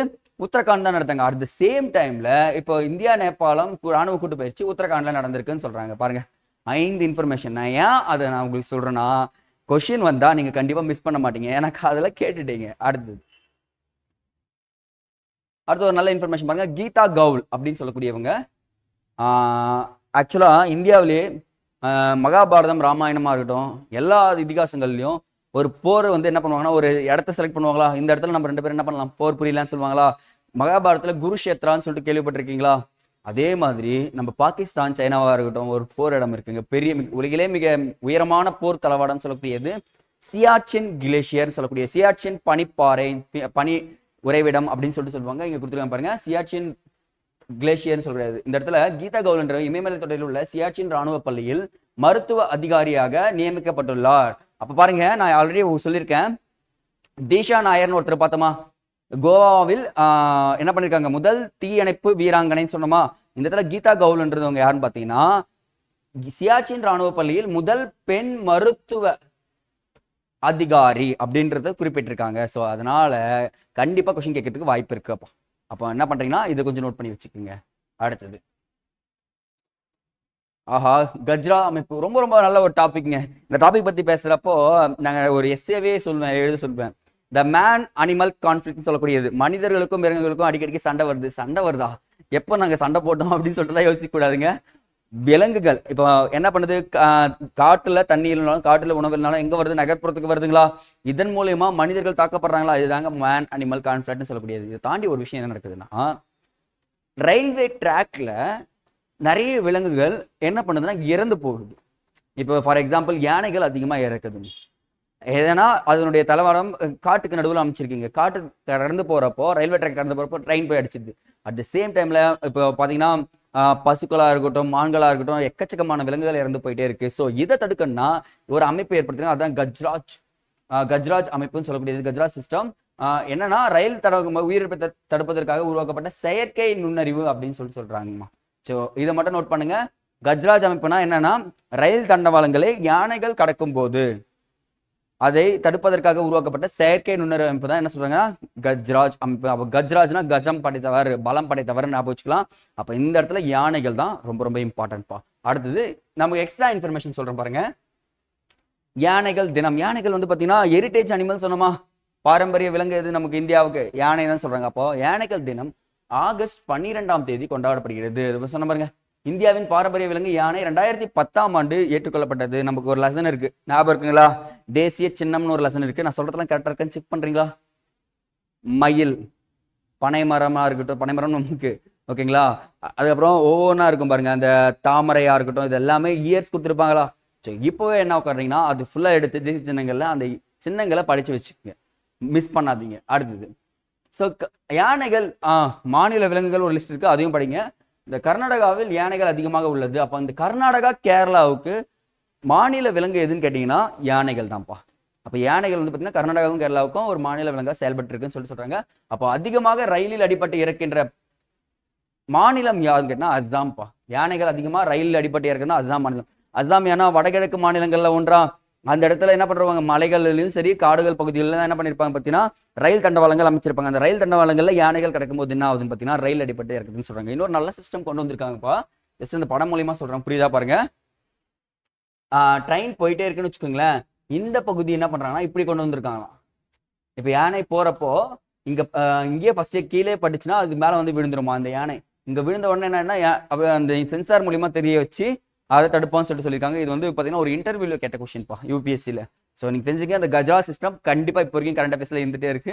ஸோ இதை நோட் பண்ணி வச்சுக்கோங்க. அடுத்தது பாரதி விருது, இந்த விருதுகள்லாம் கண்டிப்பா கொஸ்டின்ஸ் இருக்குப்பா. இந்த வெங்கடாச்சலபதிக்கு மக்கள் பேரவை பாரதி விருது வழங்கப்பட்டதுன்னு சொல்லிட்டு சொல்றாங்க. இவர் பாரதியில் ஆய்வாளரும் வரலாற்று வல்லுநருமாக பேராசிரியருமாக இருந்திருக்கான்னு சொல்லிட்டு சொல்றாங்க. ஸோ பாரதி விருது யாருக்கு கொடுக்கப்படுதுன்னா வெங்கடாச்சலபதி. இதை மட்டும் நோட் பண்ணா போதுமானது. அடுத்தது, ஆஹா ஐயா இந்த உத்தரகாண்டுக்கு ஒரு எல்லையே இல்லையா அப்படிலாம் கேட்காதீங்க. உத்தரகாண்டுக்கு எல்லை இருக்கு. பட் என்னன்னா இந்த வருஷம் நமக்கு உத்தரகாண்டை கண்டிப்பா கொஸ்டின் கேட்பாங்க. நான் ஒரு 3000% உங்களுக்கு நான் கேரண்டி தரேன். ஏன்னா சார் 3000 குத்து மதிப்பை தாங்க சொன்னேன். அந்த அப்போ உத்தரகாண்ட் இப்போ வரைக்கும் இருந்துட்டு இருக்கு. நம்ம பார்த்துருப்போம் அதிக புவிசார் கொண்ட தமிழகம் வந்துருச்சுன்னு சொல்லிட்டு புவிசார் குறியீடுல உத்தரகாண்ட் ஒரே நாளில் ஒரு 18 பொருட்களுக்கு என்ன பண்ணிருக்காங்க பார்த்தீங்கன்னா கொடுத்துருக்காங்கன்னு சொல்றாங்க. பாருங்க, நைனிடல் மெழுகுவர்த்தி, அப்புறம் ராம்நகரின் லிச்சி ஒரே நாள்ல மொத்தமா கொடுத்துருக்காங்க. பட் உத்தரகாண்ட்ல நைனிடல் மெழுகுவர்த்தி, ராம்நகரின் மிச்சி, புருனுஷ் சாறு, அல்போரியாவின் திணைகள், இது எல்லாமே வந்து பார்த்தீங்கன்னா புவிசார் குறியீடு வழங்கப்பட்டிருக்கு அப்படின்னு சொல்லிட்டு சொல்லியிருக்காங்க. ஸோ உத்தரகாண்ட் திருப்பியும் எதில் இருக்காரு? கரண்ட் அஃபேர்ஸ்ல இருக்காரு அப்படின்றத நான் திருப்பியும் சொல்றேன். நெக்ஸ்ட், ஆஹா ஒரு நல்ல டாபிக். இதை பத்தி பேசும்போது தான் சொல்லுவாங்க. டீ கடையில் நானும் சாரும் டீ குடிச்சிட்டு இருக்கப்போ ஒரு நல்லா ஃபன் பண்ணாங்க. சுகர் கம்மியாக போடுனாங்க. ஒருத்தர் வந்து திடீர்னு வந்து என் உடம்பு ஃபுல்லாகவே சுகர் இருக்கு, எதுக்கு சுகர்லாம் வேணாம் அப்படியே கொடுங்கனாங்க. நான் யோசிக்கிறோம். அப்போதான் சார் திடீர்னு என்ன சொல்றாரு, சார் இந்த சர்க்கரை எங்க சார் உற்பத்தி பண்றாங்க அப்படின்னு சொல்லிட்டு ஒரு கொஸ்டின் கேட்கிறாரு. அப்போ ஒரு கான்வர்சேஷன் எப்படி கிரியேட் ஆகுது பாருங்களேன். ஒரு நல்ல விஷயம் தான். ஹெல்த்தி கான்வர்சேஷன் சொல்லுவோமா இது நாங்க. ஒருத்தர் வந்து திடீர்னு சொல்லுவேன். அப்பதான் திடீர்னு கரண்ட் அஃபேர்ஸ்ல நான் இதை பார்த்தேன். ஏன்னா சர்வதேச சர்க்கரை அமைப்பின் தலைமை அப்படின்னு சொல்லிட்டு இப்போ நம்ம இந்தியா பார்த்தீங்கன்னா G20 அப்படின்ற தலைமை வகிச்சாங்களா? அழகா என்ன பண்ணாங்க, டெல்லியில் நடத்தி அதனுடைய சாதனை உலகம் ஃபுல்லா பேசப்படுது. இப்போ உலக சர்வதேச சர்க்கரை அமைப்பின் தலைமையை யார் ஏற்க உள்ளதுன்னு பார்த்தீங்கன்னா இந்தியா ஏற்க உள்ளது. ரொம்ப ரொம்ப இம்பார்ட்டன்ட்பா. அவ சர்க்கரையை பத்தி நிறைய பேசுவாங்க உட்காந்து. அப்படின்னா நம்ம உற்பத்திக்கு என்ன பண்ணணும், அவங்க இப்போ உற்பத்தி பண்ற அதிக நாடுகள் இருக்காங்களா, அவங்க எப்படி உற்பத்தியை அதிகப்படுத்திட்டு இருக்காங்க, அதுக்கான ப்ராஸ் அண்ட் கான்சஸ் என்னென்ன அப்படின்றது மொத்தமாக உட்காந்து பார்ப்பாங்க. ஸோ இதை மட்டும் நான் வச்சுங்க. பட் நமக்கு அப்ரிவேஷன் ரொம்ப முக்கியம். இன்டர்நேஷனல் சுகர் ஆர்கனைசேஷன் அப்படின்னு நான் வச்சுங்க. இது தலைமையகம் லண்டன்ல இருக்கு. நம்ம சொல்லியிருக்கோம் சார் நிறைய ஆர்கனைசேஷனுடைய தலைமையகம் எங்க இருக்கு, யூரோப்ல தான் இருக்குன்னு சொல்லணும். பாருங்களேன், லண்டனுக்கும் சுகருக்கும் சம்பந்தமே இல்லைன்னா நினைக்கக்கூடாது, இருக்கு. பட் லண்டன்ல இந்த சுகர்ல முன்னிலையெல்லாம் லண்டன் கிடையவே கிடையாது. யோசிச்சு பாருங்களேன், எங்கன்னா இருக்கு. சுகர் அதிகமா ப்ரொடியூஸ் பண்ற கண்ட்ரி பிரேசில் வருவாங்க. சரிங்களா? உலகின் சர்க்கரை கிண்ணம் யாரு? கியூபா. அவனும் கிடையாது. இந்தியாவின் சர்க்கரை கிண்ணம் உத்தரப்பிரதேசம். இந்தியாவும் கிடையாது. பிரேசில் கிடையாது. கியூபா கிடையாது. இந்தியாவும் கிடையாது. 3 நாடுகள் நாம தான் இருக்கோம். பிரேசில், கியூபா, அதுக்கு அடுத்தபடியா இந்தியாவும் தான் வந்துட்டு இருப்பாங்க. பட் ஆனா என்ன ஆயிடுச்சு, நமக்கு கிடைக்கல அப்படின்னு சொல்லிட்டு சொல்றாங்க. ஆனா லண்டன்ல ஏன் வச்சாங்கன்னா அதனுடைய ஃபெசிலிட்டிஸ்க்காக. நம்ம இப்பயும் சொல்றேன், கரண்ட் அஃபேர்ஸ் ஆராய்ஞ்சு பார்த்தாலும் என்ன கிடைக்கும், யூரோப்ல இருக்க அதிக கண்ட்ரிஸ் தான் இருக்கும். ஸோ இதை நோட் பண்ணுமா, கொஸ்டின் கேட்பாங்க. அப்ப சர்வதேச சர்க்கரை அமைப்பின் தலைமையகம் எங்க இருக்குன்னா லண்டன்ல இருக்கு. இப்போ தலைமையை யார் ஏற்க போறாங்க, இந்தியா தான் ஏற்க போறாங்கன்னு சொல்றாங்க அப்படின்றாங்க. இப்போ உலகின் சர்க்கரை கிண்ணம் எது, கியூபா. இந்தியாவின் சர்க்கரை கிண்ணம் உத்தரப்பிரதேசம் அப்படின்றத நீங்க நோட் பண்ணா போதுமானது. அடுத்தது கம்பா நடனம் அப்படின்னு சொல்லுவாங்க. சரி, இந்த டான்ஸ்லாம் ஐயா டான்ஸ்லாம் நாங்க பக்கவா ஆடுவோம் சார் அப்படின்றவங்க ஒரு பக்கம் இருப்பாங்க. சார் டான்ஸா சொல்லுங்க எப்படி ஆடணும் அப்படின்றவங்களே இருக்காங்க. இன்னொரு ரகம் இருக்காங்க, நம்ம பசங்க இறங்கன்னா எப்படி ஆடணும் சொல்லுவாங்க. ஆனா நமக்கு இந்த கேள்விப்பட்டிருப்பீங்க, குச்சிப்பிடி, பரதநாட்டியம், கதக்குன்னு ஒரு டான்ஸ் இருக்கு, கதகளின்னு ஒரு டான்ஸ் இருக்கு, மோகினி ஆட்டம்னு ஒரு டான்ஸ் இருக்கு. இந்த டான்ஸஸ் எல்லாமே இன்னைக்கே படிச்சிடணும். பாருங்க, தேசிய சின்னங்கள் படிக்க சொன்னாலாம் டான்ஸஸ் படிச்சிருங்க. ஏன்னா இந்த கம்பா நடனம் வந்து பாத்தீங்கன்னா இப்போ மனித குலத்தின் கலாச்சார பாரம்பரிய பிரதிநிதி பட்டியலில் இடம்பெற்றிருக்குள்ளதுன்னு சொல்லிட்டு சொல்றாங்க. இந்த இடத்துல குஜராத் மாநிலம் நோட் பண்ணுங்கம்மா. குஜராத் மாநிலம் கம்பா நடனத்தை யுனெஸ்கோ ஒப்புதல் அளித்துள்ளது. அப்ப கம்பா நடனம் எதுல போய் ஜாயின் ஆக போகுதுன்னா யுனெஸ்கோ அமைப்புல ஜாயின் ஆக போகுது. ஆல்ரெடி நம்ம பார்த்திருப்போம். இந்த குவாலியர் கேள்விப்பட்டிருக்கீங்களா, கோழிக்கோடு என்ன ஆயிடுச்சு பார்த்தீங்கன்னா யுனெஸ்கோ அமைப்பில் சேர்ந்துச்சு. இப்ப கம்பா நடனமும் என்ன ஆகுது, யுனெஸ்கோ அமைப்பில் சேரப்போகுது அப்படின்னு சொல்லிட்டு சொல்லியிருக்காங்க. ஸோ இதுவும் இம்பார்ட்டன்ட். ஸோ இதையும் நோட் பண்ணி வைங்க. ஒரே நிமிஷம்.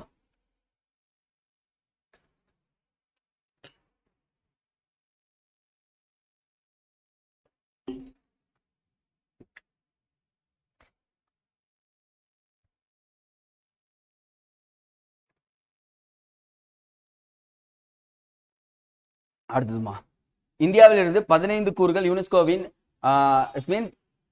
கலாச்சார பாரம்பரிய பிரதிநிதின்னு சொல்லக்கூடியது அதுல ஜாயின் பண்ணிருக்குன்னு சொல்றாங்க. கம்பா நடனம் வந்து பாத்தீங்கன்னா நவராத்திரி பண்டிகையில் என்ன பண்றாங்கன்னு பாத்தீங்கன்னா கொண்டாடுறாங்கன்னு சொல்றாங்க. இப்ப நவராத்திரி எல்லாம் கேள்விப்பட்டிருக்கீங்களா? அந்த நவராத்திரி பண்டிகையில கம்பா நடனம் ஆடப்படும்னு சொல்றாங்க. ஸோ கம்பா நடனம் ஞாபகம் வச்சுங்க. எந்த எந்த மாநிலம்? குஜராத் மாநிலம் அப்படின்றது தெரிஞ்சுங்கன்னா போதும்பா. அடுத்தது வந்தே பாரத் ரயில்.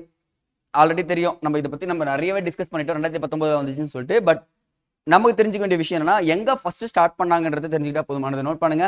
முதல் வந்தே பாரத் ரயில் சேவையானது டெல்லி டு வாரணாசி இடையே துவங்கப்பட்டுள்ளது அப்படின்றது தெரிஞ்சுக்கினா போதுமானது. அப்போ சென்னையிலிருந்து மைசூருக்கு போயிட்டு இருக்கா, 2 ரயில் விட்டாங்க. அப்போ சென்னையிலேருந்து கோயம்புத்தூருக்கும் விட்டுட்டாங்க. அப்போ வந்தே பாரத் ரயில்ன்றது ரொம்ப ரொம்ப இம்பார்ட்டன்ட். 2019 ஸ்டார்ட் பண்ணாங்கம்மா இந்த ஸ்கீம்ன்றது. அப்போ மெட்ரோ ரயில்கள் கேள்விப்பட்டிருப்பீங்க, நீருக்கடியில் மெட்ரோவும் கேள்விப்பட்டிருப்பீங்க. ஃபியூச்சர்ல நம்ம என்ன பண்ணுவோம், கரண்ட் அஃபேர்ஸ்லயும் அது பார்ப்போம். ஸோ நமக்கு தெரிஞ்சுக்க வேண்டியது எங்கேருந்து எங்க ஸ்டார்ட் பண்ணாங்கன்னா வாரணாசி, டெல்லி அப்படின்னு தெரிஞ்சுக்கோங்க. அடுத்தது இது ஒரு எக்ஸ்ட்ரா இன்ஃபர்மேஷன் நோட் பண்ணுங்க. அரசு பேருந்துகளில் பெண்கள் திருநங்கைகள் இலவசமாக பயணிக்க தெலுங்கானாவில் மகாலட்சுமி திட்டம் அறிமுகம் செய்யப்பட்டது. இப்போ இதை நோட் பண்ணுங்களேன். இதுவும் எங்க இருந்து எடுக்கப்பட்டதுன்னா, தமிழ்நாடு இலவச மகளிர் பேருந்துன்னு சொல்லிட்டு கொடுத்தாங்க பாத்தீங்களா. பெண்களுக்கு என்ன பண்ணாங்க, இலவசமா நீங்க பேருந்தில் பயணம் பண்ணலாம்னு சொல்றாங்க. அதே மாதிரி என்ன பண்றாங்கன்னா, தெலுங்கானான்ற ஒரு கவர்மெண்ட் நம்மள அப்படியே என்ன பண்ணாங்க, டிட்டோ காப்பி அடிச்சு சொல்லிட்டாங்க. என்னன்னா பெண்கள் மற்றும் திருநங்கைகள் இலவசமாக செல்லலாம். அதுக்கு பேர் வந்து பாத்தீங்கன்னா மகாலட்சுமி திட்டம். இப்ப கொஸ்டின் கேட்கலாமா, மகாலட்சுமி திட்டம் எந்த மாநிலத்தில் அறிமுகம் செய்யப்பட்டுள்ளதுன்னு சொல்லிட்டு என்ன சொல்லுவீங்க நீங்க? தெலுங்கானா அப்படின்றத சொல்லிடணும். சரிங்களா? அடுத்தது ஆஹா, தமிழின் பெருமையை பேசுறதுக்கு எக்கச்சக்கமான விஷயங்கள் இருக்குன்னா, இப்போ ரீசெண்டா ஒரு 2 வருஷமா தமிழர்கள் தேசிய விருதா இருக்கட்டும், இல்ல இலக்கிய விருதுகளா இருக்கட்டும், பாரத ரத்னா விருதுகளா இருக்கட்டும், எல்லாமே பெற்றுட்டு இருக்காங்களா. விஜயகாந்த் கொடுத்தாங்க. அட் தி சேம் டைம்ல வந்து பாத்தீங்கன்னா இந்த சாகித்ய அகாடமி விருதுகளா இருக்கட்டும், அதுக்கப்புறம் சில விருதுகள் தேசிய திரைப்பட விருதுகளா இருக்கட்டும் தமிழ்நாடு பெற்றுட்டு இருக்காங்க. ஸோ இந்த இடத்துல சாகித்ய அகாடமி விருது 2024 யாருக்கு கொடுத்தாங்கன்னா தேவி பாரதிக்கு கொடுக்கப்பட்டது. நோட் பண்ணுங்க கொஸ்டின் இது எதுக்குன்னு பாத்தீங்கன்னா, இவர் ஒரு நாவல் எழுதியிருப்பாரு, நீர் வழி படுவோம் அப்படின்ற நாவலுக்கு வழங்கப்பட்டிருக்கு அப்படின்னு சொல்லிட்டு சொல்றாங்க. நோட் பண்ணுங்க. சாகித்ய அகாடமி விருது யாருக்கு கொடுக்கப்பட்டிருக்கு? தேவி பாரதிக்கு கொடுக்கப்பட்டிருக்கு. இவர் எழுதிய நாவல் என்னன்னா நீர் வழி படுவோம். இவர் வந்து பாத்தீங்கன்னா ஈரோடு மாவட்டத்தை சேர்ந்தவர். இவருடைய இயற்பெயர் ராஜசேகரன். இதை மட்டும் நீங்க தெரிஞ்சுக்கிட்டா போதுமானது. வேற எதுவும் எக்ஸ்ட்ரா இன்ஃபர்மேஷன் தேவையில்ல. ஸோ இதை கேட்டாங்கன்னா மிஸ் பண்ணாதீங்க. சரிங்களா? அடுத்தது ஓகேமா, இந்த திருவள்ளுவர் சிலையை பத்தி சொல்லணும்னா 2 இன்ஃபர்மேஷன் சொல்றேன். 2 இன்ஃபர்மேஷன் இப்பயே நோட் பண்ணிக்கங்க. ஒரு பேப்பர்ல கோயம்புத்தூர்ன்ற ஒரு நகரத்துல பேப்பர்ல என்ன பண்ணாங்கன்னா திருவள்ளுவர் சிலையை வச்சாங்க. பட் ஆனா திருவள்ளுவர் சிலையை பிரான்ஸ் நாட்டுல இங்க பாருங்க ஸ்டெர்ஜி நகர்ல திருவள்ளுவர் சிலை திறக்கப்பட்டுள்ளதுன்னு சொல்றாங்க. அப்ப திருவள்ளுவர் சிலை 2 திறந்திருக்காங்க, பிரான்ஸ் நாட்டிலும் திறந்திருக்காங்க. அட் தி சேம் டைம்ல திருவள்ளுவர் சிலையானது கோயம்புத்தூர்ல பண்ணிருக்காங்கன்னு சொல்லிட்டு சொல்றாங்க. அப்போ ஞானம் அறிவின் அடையாளமாக யார் இருக்காருன்னு பாத்தீங்கன்னா திருவள்ளுவர் இருக்குன்னு சொல்றாங்க. பாருங்களேன், 2 விஷயம் எடுத்துன்னு வரேன். சர்தார் வல்லபாய் பட்டேல் சிலை ஒற்றுமையின் சிலைன்னு சொல்லலாமா, ஸ்டாச்சு ஆஃப் யூனிட்டி அப்படின்னு சொல்லுவாங்க. அம்பேத்கர் சிலை ஸ்டாச்சு ஆஃப் என்ன சொல்லுவாங்க, சோசியல் ஜஸ்டிஸ் சொல்லலாமா, சமூக நீதியின் சிலைன்னு சொல்ற யார் சொல்வீங்க? அம்பேத்கர் சிலையை சொல்வீங்க. அப்போ சார் திருவள்ளுவர்னு சொல்லிட்டீங்கன்னா ஒரே ஒரு செக்டா பிடிச்சிக்கலாம். ஞானம் மற்றும் அறிவை உலகிற்கு போதித்தவர் யாருன்னா திருவள்ளுவர் தாங்க. திருக்குறள் நீங்க படிக்க ஆரம்பிச்சிட்டீங்கன்னா அதனுடைய தெளிவுரைகள் பார்க்க திருக்குறள் படிக்க உங்களுடைய வாழ்வில எத்திக்ஸ்ன்றது பயங்கரமா இம்ப்ரூவ் ஆகிட்டே இருக்கும். ஸோ நான் பயன்படுத்ததால நான் சொல்றேன், திருக்குறள் வாழ்க்கையை மட்டும் இல்ல இந்த உலகத்துல இருக்க எல்லா விஷயத்தையும் நமக்கு எடுத்து வரைக்கும் அப்படின்றத நம்ம சொல்லிடலாம். இப்ப பாருங்க, கோவையில் ஆரம்பிட்டிருக்குன்னு சொல்லிட்டு சொல்லியாச்சு. அடுத்தது ஆஹா, நல்ல ஒரு திட்டம்ங்க, பஞ்சாப் அரசு பண்ணிருக்காங்க. உங்கள் வீட்டில் பகவத் மான் திட்டம் அப்படின்னு சொல்லுவாங்க. எந்த அரசு பண்ணாங்கன்னு சொல்லிட்டு பஞ்சாப் மட்டும் நோட் பண்ணுங்க. வீட்டில் இருந்தே அரசு சேவைகளை பெறணும். சார் நான் வீட்டில் உட்காந்துட்டு இருக்கேன், எனக்கு என்ன பண்ணணும்னா எனக்கு டக்குன்னு ரேஷன் கார்டு அப்ளை பண்ணணும், நான் என்ன பண்றது அப்படின்னு சொல்லிட்டு கேட்கிறப்போ நீங்க ஒரு கால் பண்ணுங்க, நாங்க வீட்டுக்கே வந்து என்ன பண்றோம் உங்களுக்கு ரேஷன் கார்டு அப்ளை பண்ணி கொடுத்துறோம். சார் எனக்கு வருமான சான்றிதழ் வேணும், நான் காலேஜ் ஜாயின் பண்ண போறேன் அப்படின்னு சொல்லிட்டு கேட்கிறப்போ வீட்டில் உட்காந்துட்டு இருக்கேன், நான் உங்களுக்கு வருமான சான்றிதழ் கொடுக்குறேன் அப்படின்னு சொன்னா நல்லா இருக்கும்ல. அதுதான் பஞ்சாப் கவர்மெண்ட் கொண்டு வந்திருக்காங்க. நம்ம சிஎம்மோட பேர்லேயே வந்திருக்குங்க, பகவத் மான் திட்டம் சொல்றது. அப்போ இந்த திட்டத்தை தொடங்கியது பஞ்சாப் மாநிலம் சொல்லுங்க. பாருங்க, பிறப்பு இறப்பு சான்றிதழ் திருமண பதிவு சான்றிதழ் உட்பட 43 வகையான அரசு சேவைகளை பெற முடியும்னு சொல்லிட்டு சொல்றாங்க. இச்சேவையை பெற இந்த எண்ணை நீங்க அழைத்தாலே போதுமானது. ஐயா நான் அந்த வீட்டில் உட்காந்துட்டு இருக்கேன், என்னால ஆபீஸ்லாம் வர முடியாது, நீங்க என்ன பண்ணுவோம் டைரக்டா வந்து பிக்கப் பண்ணி. நல்லா இருக்குல்ல, தமிழ்நாடு கவர்மெண்ட் சொல்லிட்டாங்கன்னு வச்சுக்கோங்களேன். நம்ம என்ன பண்ணுவோம் யோசிச்சு பாருங்க. ஐயா இப்பதான் நான் எழுந்தேன், எனக்கு வந்து பாத்தீங்கன்னா டக்குன்னு எனக்கு ஒரு சர்டிபிகேட் வேணும், வந்து அப்ளை பண்ணிட்டு போங்க அப்படின்னு சொல்ல மாட்டோமா. ஆனா பட் இது வந்து பாத்தீங்கன்னா முடியாது இருக்காங்க பாத்தீங்களா, அவங்களுக்காகவே உருவாக்கப்பட்டது. பட் ஆனா எல்லாமே பயன்படுத்திக்கலாம்னு சொல்றாங்க. பகவத் மான் திட்டம் பஞ்சாப் அரசாங்கம் அப்படின்ட்டு தெரிஞ்சுன்னா போதுமானது. அடுத்தது அதிநவீன விளையாட்டு அறிவியல் மையம். அது என்ன சார் அதிநவீன விளையாட்டு அறிவியல் மையம் சொல்லிட்டு பார்த்தீங்கன்னு வச்சுக்கோங்களேன்.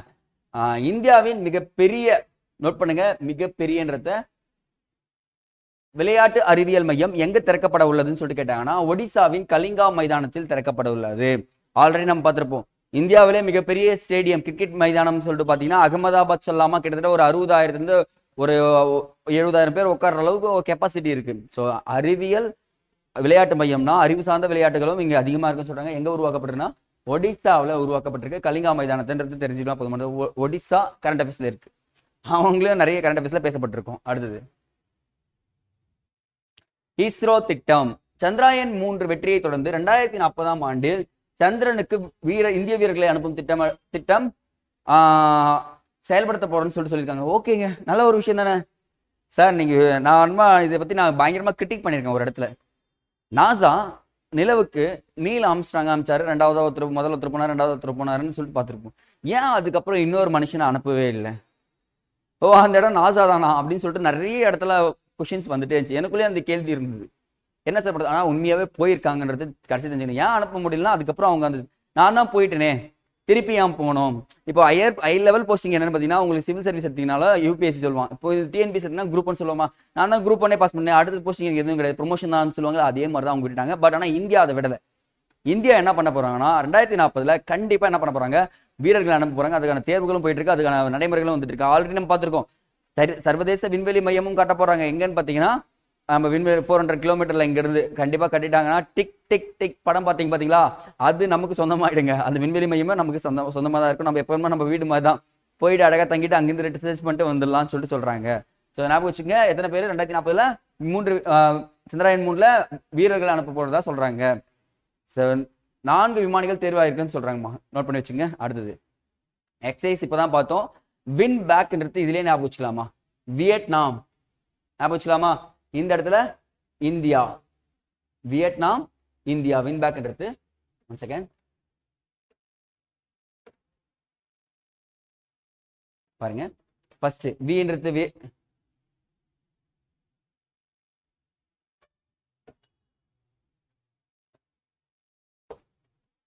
ஓகே, வி எடுத்து வியட்நாம், ஐஎன் எடுத்து இந்தியா. இந்தியாவுக்கு ராணுவ கூட்டு பயிற்சி நான் எப்ப சொன்னாலும் ஒரு பயிற்சி சொல்லிட்டே இருப்பேன். ராணுவ கூட்டு பயிற்சி தான் நம்ம அதிகமா பார்த்திருக்கோம். பாருங்க, சூரிய கிரண் ஒண்ணு பார்த்தோமா, இந்தியாவிற்கும் நேபாளுக்கும். ஆபரேஷன் மைத்ரின்னு ஒண்ணு பார்த்தோமா, ஞாபகம் இருக்குங்களா, இந்தியாவிற்கும் இலங்கைக்கும். ஸோ இந்த இடத்துல நிறைய விஷயங்கள் இருக்கு. ஸோ இதே மாதிரி பாருங்க, வின்பேக்ன்றது வியட்நாமுக்கும் இந்தியாவுக்கும் நடக்கக்கூடியதுதான் சொல்றாங்க. ராணுவ கூட்டு பயிற்சி நோட் பண்ணி வைங்க, கொஸ்டின் கேட்கறதுக்கு வாய்ப்பு இருக்கு. அடுத்தது சார், வாழ்க்கை தர குறியீடு. இந்த டயலாக் நான் நிறைய டைம் கேள்விப்பேன். டிஎன்பிசி படிக்கிறப்போ நிறைய பசங்களுக்கு மோட்டிவேஷன் பண்றப்போ நான் இதுதான் சொல்வேன். சார், இந்த எல்லாத்தையும் படிச்சு போயாகணும்னா கண்டிப்பா படிச்சுட்டு போயாகணும். இந்த வாழ்க்கை தர குறியீடு, இந்த மகிழ்ச்சி குறியீடு, அதுக்கப்புறம் வந்து பாத்தீங்கன்னா அந்த குறியீடுகள் இருந்து ஒரு கேள்வி எப்படியும் கேட்டுருவோம். கேட்டாலும் அதை நீங்க மிஸ் பண்ணக்கூடாதுன்னு சொல்றேன். 2023 இந்தியா எத்தனாவது இடத்துல இருக்காங்கன்னு பார்க்கணும். இந்த இடங்கள்ல முக்கியமா இந்த மெர்சர் நிறுவனம் ஃபர்ஸ்ட் கொடுத்துருக்காங்க. டேட்டா மட்டும் நோட் பண்ணுவாங்க. மெர்சர் நிறுவனம் தான் இது வழங்கிட்டு தான் சொல்றாங்க. இந்தியாவின் வாழ சிறந்த நகரமாக எது தேர்வாகிருக்குன்னா ஹைதராபாத் தாங்க தேர்வாயிருக்கு. ஆஹா, இந்தியாவிலே வாழ்றதுக்கு சிறந்த நகரம்னா ஹைதராபாத் தான். ஆனா உலக அளவுல பாருங்க எத்தனாவது இடத்துல, 153வது இடத்துல இருக்கும். என்னங்க ஐயா சொல்றீங்க? ஆமாங்க. அப்போ அந்த உலக அளவுல முதல் இடத்துல இருக்க ஒரு நாடு பாருங்களேன், கீழே கொடுத்துருக்கேன் பாருங்க, வியன்னா. நம்ம சொன்னோமா சார், சில சர்வதேச அமைப்புகள் இருக்குன்னு சொல்லிட்டு வியன்னா. அட் த சேம் டைம்ல சுரீஷ் சுவிட்சர்லாந்துல இருக்க 2 பிளேஸும் முதல் 2 இடங்களை பிடிச்சிட்டு சொல்றாங்க. ஆனா இந்தியாவில வாழ சிறந்த இடம் சொல்லிட்டு கேட்டாங்கன்னா ஹைதராபாத் சொல்லலாம்ங்க. அப்போ 2வது இடத்துல பூனேவும், 3வது இடத்துல பெங்களூரும், 4வது இடத்துல தான் எது இருக்கு, சென்னை இருக்குன்னு சொல்லிட்டு சொல்றாங்க. அப்போ உலக அளவில் வாழ சிறந்த இடங்கள் பட்டியலில் சென்னை எத்தனாவது இடத்துல இருக்காங்கன்னா 4th பிளேஸ்ல இருக்காங்க. உலக அளவில் எல்லாம் விட்டுருங்க. ஆனா இந்தியாவில 4th பிளேஸ் ஞாபகம் வச்சுக்க. தமிழ்நாட்டுல சரி, இந்தியாவில ஃபர்ஸ்ட் பிளேஸ்ல யார் இருக்காங்க பாத்தீங்கன்னா ஹைதராபாத் இருக்காங்க அப்படின்றது தெரிஞ்சுக்கிட்டு இருக்கோம். அடுத்தது இதை விட்டுலாம். மக்களுடன் முதல்வர் திட்டம் அப்படின்னு ஞாபகம் வச்சுங்க. இதுவும் கோயம்புத்தூர் தாங்க. நம்ம ஆல்ரெடி பார்த்திருப்போம், அந்த மக்கள் மருந்தகம் சொல்லிட்டு கோயம்புத்தூர் தான் ஸ்டார்ட் பண்ணாங்கன்னு சொல்லிட்டு. ஸோ இதுவும் வந்து பாத்தீங்கன்னா கோயம்புத்தூர் தான் ஸ்டார்ட் பண்ணாங்க. மக்களுடன் முதல்வர் திட்டம் இது வந்து பாத்தீங்கன்னா அரசின் சேவைகளை பகவத் மான் திட்டம் பார்த்தீங்கல்ல, விரைவாக தெரிஞ்சுக்கிறதுக்காக உருவாக்கப்பட்டதுதான் இந்த மக்களுடன் முதல்வர் திட்டம். அரசின் சேவைகளை பொதுமக்கள் விரைவாகவும் எளிதாகவும் சென்றடையும் விதமாக தொடங்கப்பட்டது தான் இந்த திட்டம் சொல்றாங்க. எங்க தொடங்கப்பட்டாங்கன்றது தான் உங்களுக்கு டிஎன்பிசியில கொஸ்டின்ஸ். ஸோ அப்போ கோயம்புத்தூர்ன்றத ஒரு மாவட்டத்தை ஞாபகம் வச்சுக்கோங்க. அடுத்ததுமா ஆக்சுவலாக இது நேற்றே சொல்லிட்டேன், ஸோ அதனால் ஸ்கிப் பண்ணிக்கலாம்.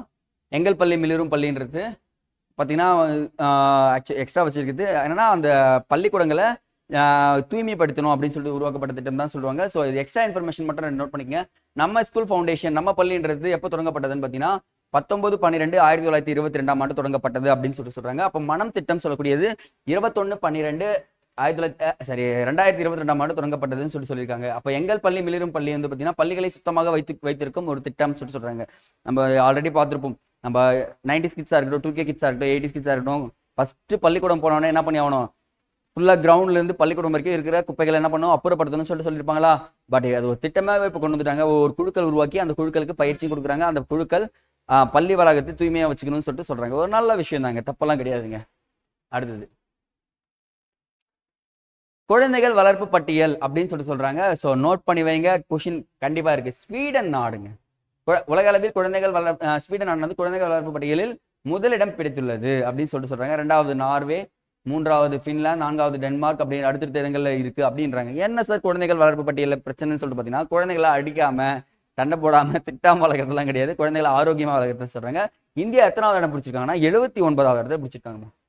கொஸ்டின்மா உங்களுக்கு, குழந்தைகள் வளர்ப்பு பட்டியலில் இந்தியா எத்தனாவது இடத்துல இருக்காங்க? 79வது இடத்துல இருக்கிறார்கள் அப்படின்னு சொன்னா போதுமானது. அடுத்தது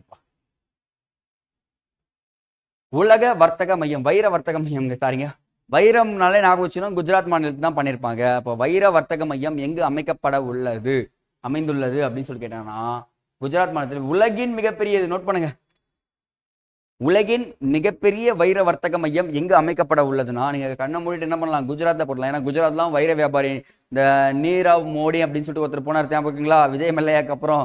அப்போ இந்த இடத்துல தான் சொல்றாங்க. ஸோ இதையும் நோட் பண்ணி வைங்க, தெரிஞ்சுக்கலாம். இக்கட்டிடம் வந்து பாத்தீங்கன்னா பென்டகன் சொல்லிட்டு ஒரு கட்டிடம் இருக்குமா, அதே இடத்துல அதை விட பெரியது அப்படின்னு சொல்லிட்டு சொல்றாங்க. ஸோ பென்டகன் கட்டத்தை விட பெரியது யாருன்னு பார்த்தீங்கன்னா இந்த குஜராத்ல அமைய போகுது அப்படின்னு சொல்லி சொல்றாங்க. பென்டகன் கட்டிடம்னா நீங்க போய் பார்த்தீங்கன்னா தெரியுங்க, நல்லா இருக்கும், பெருசா இருக்குங்க அந்த கட்டிடம். ஸோ நீ போய் பாருங்க, அதை பத்தி தெரிஞ்சுக்கலாம். அடுத்தது ஆஹா சார், அகழ்வாராய்ச்சி சார், கொஷின் சார், ஆப்ஷனே இல்லை, எழுதி வச்சிருங்க. இப்போ எழுதி என்ன பண்றீங்க, வாலில் ஒட்டிடுங்க. ஏன் சார் சொல்றேன்னா கண்டிப்பா கொஷின்ஸ். ஏன்னா ஒரு இடத்துல அகழ்வாராய்ச்சி செய்யறாங்கன்னா அது மேட்ச் த ஃபாலோவிங்களோ அதை பத்தி கொஷின்ஸும் கேட்பாங்க. இப்போ பாருங்களேன், நாங்கள் பிற்கால சோழர்களை படிச்சோம் சார், பாண்டியர்களை படிச்சோம் சார், சங்க காலத்தில் சேர சோழ பாண்டியர்களை படிச்சோம் சார், அது வந்து கொஸ்டின் அட்டன் பண்றோம் சார். ஆனால் அகழ்வாராய்ச்சிகளை எப்படியோ தப்பு பண்றேன் சார் அப்படின்னு சொல்லிட்டு எல்லார் மனசுலையும் ஒரு விஷயம் சொல்லிட்டு இருக்கோம். அவன் எங்க எடுக்கிறான்னா அங்கிருந்து 2 எடுத்துடுறான், பழசுல இருந்து புதுசுல இருந்து 2 சேர்த்துடுறான். நம்ம பழசு 2 ஆப்ஷன் தெரிஞ்சிடும், அது ஒன்னே 2 அழகா கொடுத்துட்டு இருப்பான், அடுத்த 2 ஆப்ஷன் நம்ம மறந்துடுவோம், கரெக்டாக தப்பா போட்டுருவோம். ஸோ அதனால நான் கூற வருவது என்ன என்றால், 2024 8 இடங்கள் அகழ்வாய்வு தமிழ்நாட்டில் நடக்க போகுது. அந்த 8 இடங்கள் அப்படியே நோட் பண்ணுங்க.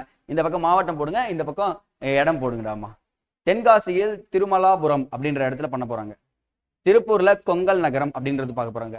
கடலூர்ல மருங்கூர், கிருஷ்ணகிரியில சென்னூர், விருதுநகர் வெப்பம்கோட்டை. இது நோட் பண்ணுங்கம்மா, இது ரொம்ப ரொம்ப கரெக்டாக பேசுமா. ஏதோ ஒரு இப்போ ரீசெண்டா ஒரு எக்ஸாம்பிள் வெப்பம்கோட்டைன்னு கொடுத்துருந்தாங்கம்மா, வெம்பம்கோட்டை அப்படி. எனக்கே ஒரு மாதிரி ஆச்சு, என்னடா இப்போதான் பண்ணாங்க, பார்த்தா எக்ஸாம்ல கேட்டிருக்காங்களே அப்படின்னு சொல்லிட்டு. ஸோ இந்த எக்ஸாம்ல கேட்டா என்ன, நமக்கு கொஸ்டின் ஒண்ணுதான் அப்படின்றது தெரிஞ்சுட்டா போதுமானது. அடுத்தது திருவண்ணாமலை கீழ்நம்பி, அடுத்து வந்து பார்த்தீங்கன்னா புதுக்கோட்டையில பொற்பனை கோட்டை அப்படின்னு சொல்லக்கூடிய இடங்கள்ல இருக்குமா. அப்ப என்ன பண்ணனா, இது எல்லாமே நீங்க படிச்சு வச்சுட்டீங்கன்னா உங்களுக்கு தேர்வுக்கு பயன்படும். அப்ப அகழ்வாராய்ச்சின்னு பாக்குறப்ப நான் இன்னைக்கு ஒரு டாபிக் சொல்றேன், நோட் பண்றீங்களா? இந்த ஆதிச்சநல்லூர், அரிக்கமேடு, கொடுமணல், பையம்பள்ளி, இது எல்லாமே எங்கெங்கெல்லாம் இருக்குன்றத நீங்க ஆல்ரெடி படிச்சிருப்பீங்க. அது கூட சேர்த்து இது எழுதிக்கிறீங்களா? இப்பயே எழுதிருங்க, டைம் வேஸ்ட் பண்ணாதீங்க. ஏன்னா இதை நீங்க மிஸ் பண்ணிட்டீங்கன்னா ஃபியூச்சர்ல நீங்க எழுதும் போது தேடி தேடி எழுதுற மாதிரி இருக்கும். ஸோ கரண்ட் அஃபேர்ஸ் எடுத்து இப்போ இங்க இருந்து இப்போ கரண்ட் அஃபேர்ஸ் தான், ஆனா இது ஒரு நாள் புக்ல ஆட் ஆயிடும், திருப்பி உட்காந்து படிக்க வேண்டிய நிலைமை ஏற்படும். அதெல்லாம் வேண்டாம், இதே இப்பயே படிச்சு முடிச்சு கிளியர் பண்ணிடலாம். அடுத்தது யுவதி திட்டம் சொல்லக்கூடியது. கிட்டத்தட்ட இந்த திட்டம் நோட் பண்ணுங்க, 18 இருந்து 25 வயது வரை வேலை இல்லாத இளைஞர்களுக்கு. யாருக்கு வேலை இல்லாத இளைஞர்கள் நம்மளும் ஆட் பண்ணிக்கலாங்க, தப்பு கிடையாது. ஊக்கத்தொகை வழங்கும் திட்டம் வந்து பார்த்தீங்கன்னா யுவதி திட்டம் எடுத்திருக்காங்க. யார் எடுத்திருக்காங்கன்னா கர்நாடகா மாநிலம் எடுத்திருக்காங்க. நல்ல விஷயம் தான்ப்பா. என்னன்னா வேலையில்லா திண்டாட்டமானது இப்போ வரைக்குமே எல்லா இடத்துலையும் பரவி காணப்படுது. ஸோ அந்த வேலையில்லா திண்டாட்டத்தை குறைக்கிறதுக்கு என்ன பண்றாங்க பார்த்தீங்கன்னா, இளைஞர்களுக்கு ஊக்கத்தொகை கொடுத்து அட் த சேம் டைம்ல அவங்க வேலைக்கான விழிப்புணர்வும் கொடுத்துட்டு இருக்காங்க. ஆனால் நம்ம தமிழ்நாடு கவர்மெண்ட் ஒரு ஸ்கீம் கொண்டு வந்திருக்காங்க, ஞாபகம் இருக்குங்களா? நான் முதல்வன் திட்டம், ஞாபகம் இருக்குங்களா? நான் உனக்கு ஊக்கத்தொகையும் தரமாட்டேன், இந்த நான் முதல்வன் திட்டம் மூலமா என்ன பண்றீங்க பார்த்தீங்கன்னா, எக்ஸாம் பார்ட்டிசிபேட் பண்ணுங்க, நீங்க வந்து குடிமை பணி தேர்வில் நீங்க பாஸ் பண்ணிட்டீங்கன்னா உங்களுக்கு ப்ரிலிம்ஸ் பாஸ் பண்ணாலே எவ்வளவு 25,000 ரூபாய் உங்க அக்கௌண்ட்ல கிரெடிட் ஆயிடும். மாசம் 3 மாசத்துக்கு 75,000 ரூபாய் கிரெடிட் ஆகும் சார். நீங்க மெயின்ஸ் பாஸ் பண்ணீங்கன்னா 75,000 ரூபாய் கிரெடிட் ஆகும் தமிழ்நாடு கவர்மெண்ட். ஏன்னா நீங்க அந்த பினான்சியல் பர்டன் இல்லாம படிக்கிறதுக்காக உருவாக்கப்பட்டது நான் முதல்வன் திட்டம். ஸோ இந்த எக்ஸாம் வரப்போது, எக்ஸாம் வச்சுன்னா இதுவும் எழுதி நீங்க இந்த ஸ்கீம்ல பாஸ் பண்ணி மார்க்கெட் திஸ் மீன் ஃபண்டை யூஸ் பண்ணிக்கலாம்ன்றத சொல்லலாமா. அடுத்தது 91வது இன்டர்நேஷனல் இன்டர்போல் பொதுச்சபை அப்படின்னு சொல்லுவாங்க சார். அது என்ன சார் இன்டர்போல்? இது வந்து பார்த்தீங்கன்னா இப்போ ரீசெண்டாக கரண்ட் அஃபேர்ஸ்ல இருக்கு. இந்த மீட்டிங் கண்டென்ட் பண்ணியிருக்காங்க. எங்கன்னு பார்த்தீங்கன்னா ஆஸ்திரியாவின் வியன்னா நகரில் சர்வதேச குற்றவியல் காவல் அமைப்பின் 91வது பொதுக்கூட்டம் நடைபெற்றதுன்னு சொல்றாங்க சார். இன்டர்போல்ன்றது கொஷின்மா சார். இப்போ நான் பார்த்தீங்கன்னு வச்சுக்கோங்களேன், விஜய் மல்லையா போயிட்டாரு, அவருக்கு எத்தனை ஒயிட் நோட்டீஸ் கொடுங்க அப்படின்றாங்க. ஒரு படத்தில் விஜய் சேதுபதி என்ன பண்ணுவாங்க பார்த்தீங்கன்னா, அங்கே இறந்து போயிடுவார். இறந்து போயிட்டோன்னே அவருடைய பாடி இங்கே கொண்டு வரணும். அப்போ இன்டர்போல் கிட்ட நம்ம என்ன கொடுக்கணும்னா பிளாக் நோட்டீஸ்னு கொடுக்கணும் சார். நோட்டீஸ் கொடுக்கணும். அப்போ red notice, black notice, white notice அப்படின்னு சொல்லிட்டு சில நோட்டீஸ்லாம் இருக்குது. அதை நம்ம இன்டர்போல் கிட்ட இன்ஸ்டியூ பண்ணாதான் அவங்க என்ன பண்ணுவாங்க பார்த்தீங்கன்னா நம்ம கிட்ட கொண்டு வருவாங்க. ஸோ எக்ஸாம் ரிலேட்டடாக இது ரொம்ப ரொம்ப இம்பார்ட்டன்ட்பா. ஸோ அப்போ நோட் பண்ணி வைங்க. இந்த இடத்துல 91வது கூட்டம் எங்கே நடக்குன்னா அங்கே நடக்குது. அப்போ இன்டர்நேஷனல் கிரிமினல் போலீஸ் ஆர்கனைசேஷன் எப்போ உருவாக்கப்பட்டதுன்னா 1923ஆம் ஆண்டு உருவாக்கப்பட்டது. இதனுடைய தலைமையகம் எங்க இருக்குன்னு பார்த்தீங்கன்னா லியோனா, பிரான்ஸ்ல இருக்கு அப்படின்னு சொல்லிட்டு குறிப்புகள் கூறப்படுகிறது. அடுத்தது சரி வெயிட் பண்ணுங்க, வந்துடுறேன்.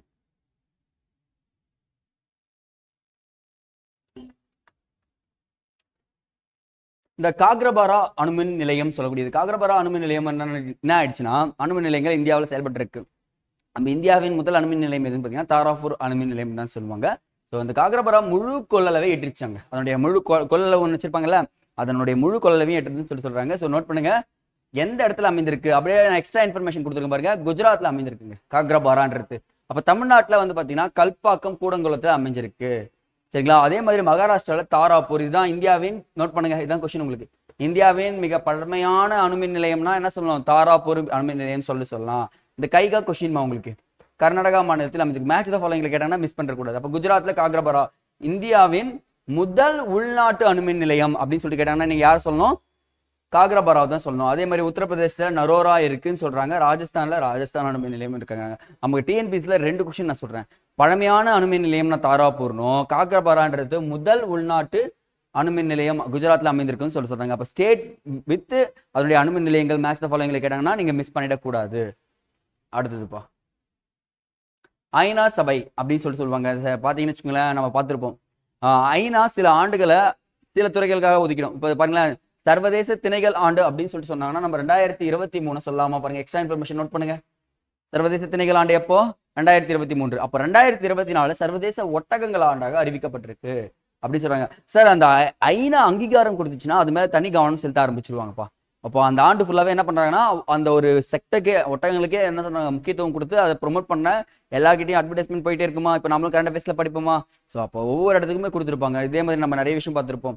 அறிவியல் ஆண்டு நிறைய பார்த்துருப்போம். சில விஷயங்கள் எக்கச்சக்கமான ஆண்டுகள் இருக்கும் ஐநால. அதில் நீங்க இப்போ 2 ஆண்டுகள் தான் பார்க்க போறீங்க. சர்வதேச திணைகள் ஆண்டு எப்போ? 2023.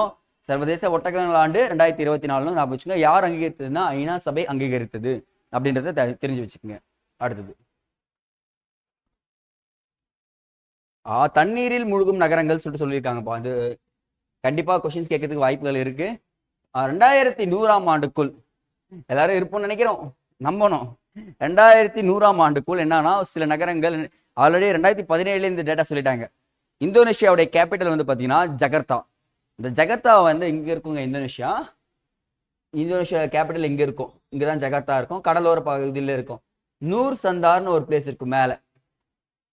இங்கிருந்து கேபிட்டல் நான் இங்க சேஞ்ச் பண்றேன்னு அப்போ சொல்றாங்க. 2019-20 சொல்லிட்டாங்க. ஏன் சார்னு பாத்தீங்கன்னா எப்படி இது என்ன பண்ண போகுது, கடல்ல முழுகிட போகுது. இதுக்கப்புறம் நான் என்ன பண்ண போறது இல்லை, அங்க போய் எதுவுமே சர்வே பண்ண முடியாது. ஸோ நான் இப்பவே கேபிட்டல் சேஞ்ச் பண்ணிடுறேன்னு சொல்லிட்டு அதுக்கான முயற்சிகளும் மேற்கொள்ள ஆரம்பிச்சிட்டாங்க. சார் ஏன் கடலை முழுகுன்னு சொல்லிட்டு நம்ம ஆல்ரெடி குளோபல் வார்மிங் பத்தி நிறையவே பேசியிருக்கோம், கிளைமேட் சேஞ்ச் பத்தி நம்ம பேசிட்டோம். ஸோ என்னன்னா அந்த பட்டியலில் ஒரு யார் வெளியிடுறாங்கன்னா தண்ணீரில் முழுகும் நகரங்கள்ல இதுதான் உங்களுக்கு முக்கியம். வேர்ல்டு எக்கனாமிக் ஃபோரம் சொல்லக்கூடியது, வேர்ல்டு எக்கனாமிக் ஃபோரம் அவங்க தான் வெளியிடுறாங்க. ஸோ இந்த குறியீடு ரொம்ப ரொம்ப முக்கியம். ஸோ ஞாபகம் வச்சுக்க. இதுல முதல் இடத்துல யாருக்கான ஜகர்த்தா. நான் சொன்னா இந்தோனேஷியாவோட கேபிட்டல். 2வது இடத்துல லாகோஸ்ன்னு சொல்லக்கூடியது நைஜீரியாவில் இருக்கும். 3வது இடம் ஹிஸ்டன் சொல்லக்கூடியது அமெரிக்கா பகுதியில் இருக்கு. இது 3 நகரம் என்ன ஆயிருக்கு பார்த்தீங்கன்னா தண்ணீரில் முழுகும் நகரமாக சொல்லியிருக்காங்க. ஸோ ஞாபகம் வச்சுக்க, ஜகர்த்தா தான் ஃபர்ஸ்ட்ல முழுகும். சார் அப்போ சென்னையை பத்தி பேசிட்டு இருக்காங்க. இப்போ ரீசெண்டாக கன்னியாகுமரி பத்தி பேசிட்டு இருக்காங்க. அதெல்லாம் 150 வருஷம் எப்படின்னா 2150 வருஷம் தான் சென்னையெல்லாம் காணாம போகும்.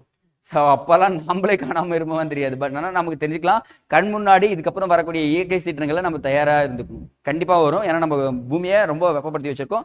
ஸோ நான் திருப்பி உங்களுக்கு ஒரு இன்ஃபர்மேஷன் சொல்கிறேன். நம்ம படிச்சதை அப்ளை பண்ணுங்க. அப்துல் கலாம் ஐயா, விவேக் ஐயா சொன்னதை கண்டிப்பாக அப்ளை பண்ணுங்கன்றேன். எப்பவுமே படிக்கிறப்போ உங்களுக்கான ஒரு மரம், ஒரு 2 மரம் நட்டு என்ன பண்ணுறீங்கன்னா அந்த மரத்தை வளர்க்க ஆரம்பிங்க. நம்ம எப்படி வளர்றோமோ அதே மாதிரி தான் அந்த மரம் வளரணும்னு சொல்லிட்டு நம்ம திருப்பியும் சொல்லிடுறோம். ஸோ அப்போ உங்க தண்ணீரில் முழுகும் நகரங்கள்ல எது ஃபர்ஸ்ட்ல இருக்கு? ஜகர்த்தா அப்படின்றத ஞாபகம் வச்சுன்னா போதுமானதுமா. அடுத்தது அழகான விமான நிலையம் அப்படின்னு சொல்லிட்டு பாருங்க. ஸோ இது வந்து பலமுறை கேட்க கொஸ்டின்ங்க. அழகான விமான நிலையங்களை கெம்பகவுடா சர்வதேச விமான நிலையம் உலகின் மிக அழகான விமான நிலையங்களில் ஒன்றாக தேர்வாகி உள்ளது அப்படின்னு சொல்லிட்டு சொல்றாங்க. ஸோ இந்த இடத்துல வந்து பாருங்க எக்ஸ்ட்ரா இன்ஃபர்மேஷன், இந்த கர்நாடகாவின் சூரிய சக்தி விமான நிலையம் ஆகும். இதான் முதல்ல இந்த சோலார் லேம்ப்ல எங்கிட்ட இருக்கு பாத்தீங்களா, அதுன்னு சொல்றாங்க. பட் ஆனா இந்த இடத்துல இது ரொம்ப ரொம்ப இம்பார்ட்டன்ட் எழுதுங்க. இந்த விமான நிலையமானது பெங்களூரில் அமைந்துள்ளது, கெம்பகவுடான்னு சொல்லுவாங்க. ஸோ நோட் பண்ணி வைங்க, போதுமானது.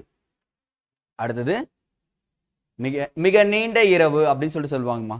ஸோ நம்ம பார்த்துருப்போம் இந்த tropic of cancer, tropic of capricorn, கடகரேகை மகரரேகைன்னு சொல்லிட்டு பார்க்குறப்போ ஜியோகிராஃபியில் சம இரவு சம பகல். நம்ம இன்டர்நேஷனல் யோகா டே ஞாபகம் இருக்குங்களா? ஜூன் 21 கொண்டாடுறாங்களா, இன்டர்நேஷனல் சர்வதேச யோகா தினம் சொல்லக்கூடியது. அப்போ என்னன்னா கடகரேகையில சூரிய கதிர் டைரக்டா படும். இப்போ டைரக்டா படுறப்போ அந்த இடத்துல பகல் அதிகமாகவும் இரவு குறைவாகவும் இருக்கும்னு சொல்லிட்டு சொன்னோமா.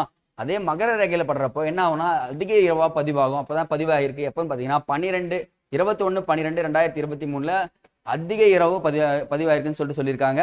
ஸோ இது மட்டும் நோட் பண்ணா போதுமானது. அடுத்தது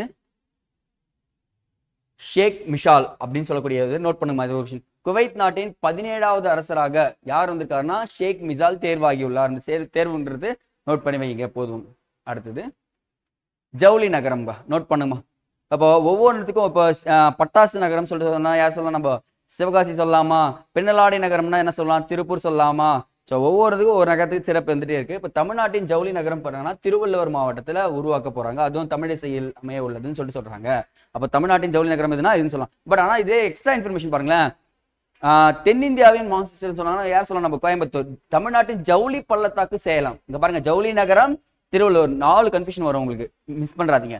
ஜவுளி நகரம் திருவள்ளுவர், ஜவுளி பள்ளத்தாக்கு சேலம்னும், தமிழ்நாட்டின் ஜவுளி தலைநகரம் கரூர்மா. இது 3மே கொஸ்டின் கேட்டிருக்காங்க எக்ஸாம்ஸ்ல. ஸோ இது 3த்தையும் மிஸ் பண்றாதீங்க. ஜவுளி பள்ளத்தாக்கு எது? சேலம். ஜவுளி தலைநகரம் கரூர். ஜவுளி நகரம் திருவள்ளூர் மாவட்டத்தில் அமைய உள்ளது அப்படின்றத நீங்க சொன்னா போதுமானது. அடுத்ததுப்பா அரிய வகை கரும்புலி அப்படின்னு சொல்றாங்க. ஒடிசாவில் கிட்டத்தட்ட ஒரு 10 அரிய வகை கரும்புலிகள் உள்ளதாக தெரிவிக்கப்பட்டுள்ளது. இந்த புலிகள் சரணாலயம் சொல்லிட்டு கேட்கிறப்போ நம்ம கிட்ட 18 உயிர்கோளப்பட்டங்கள் இருக்கா?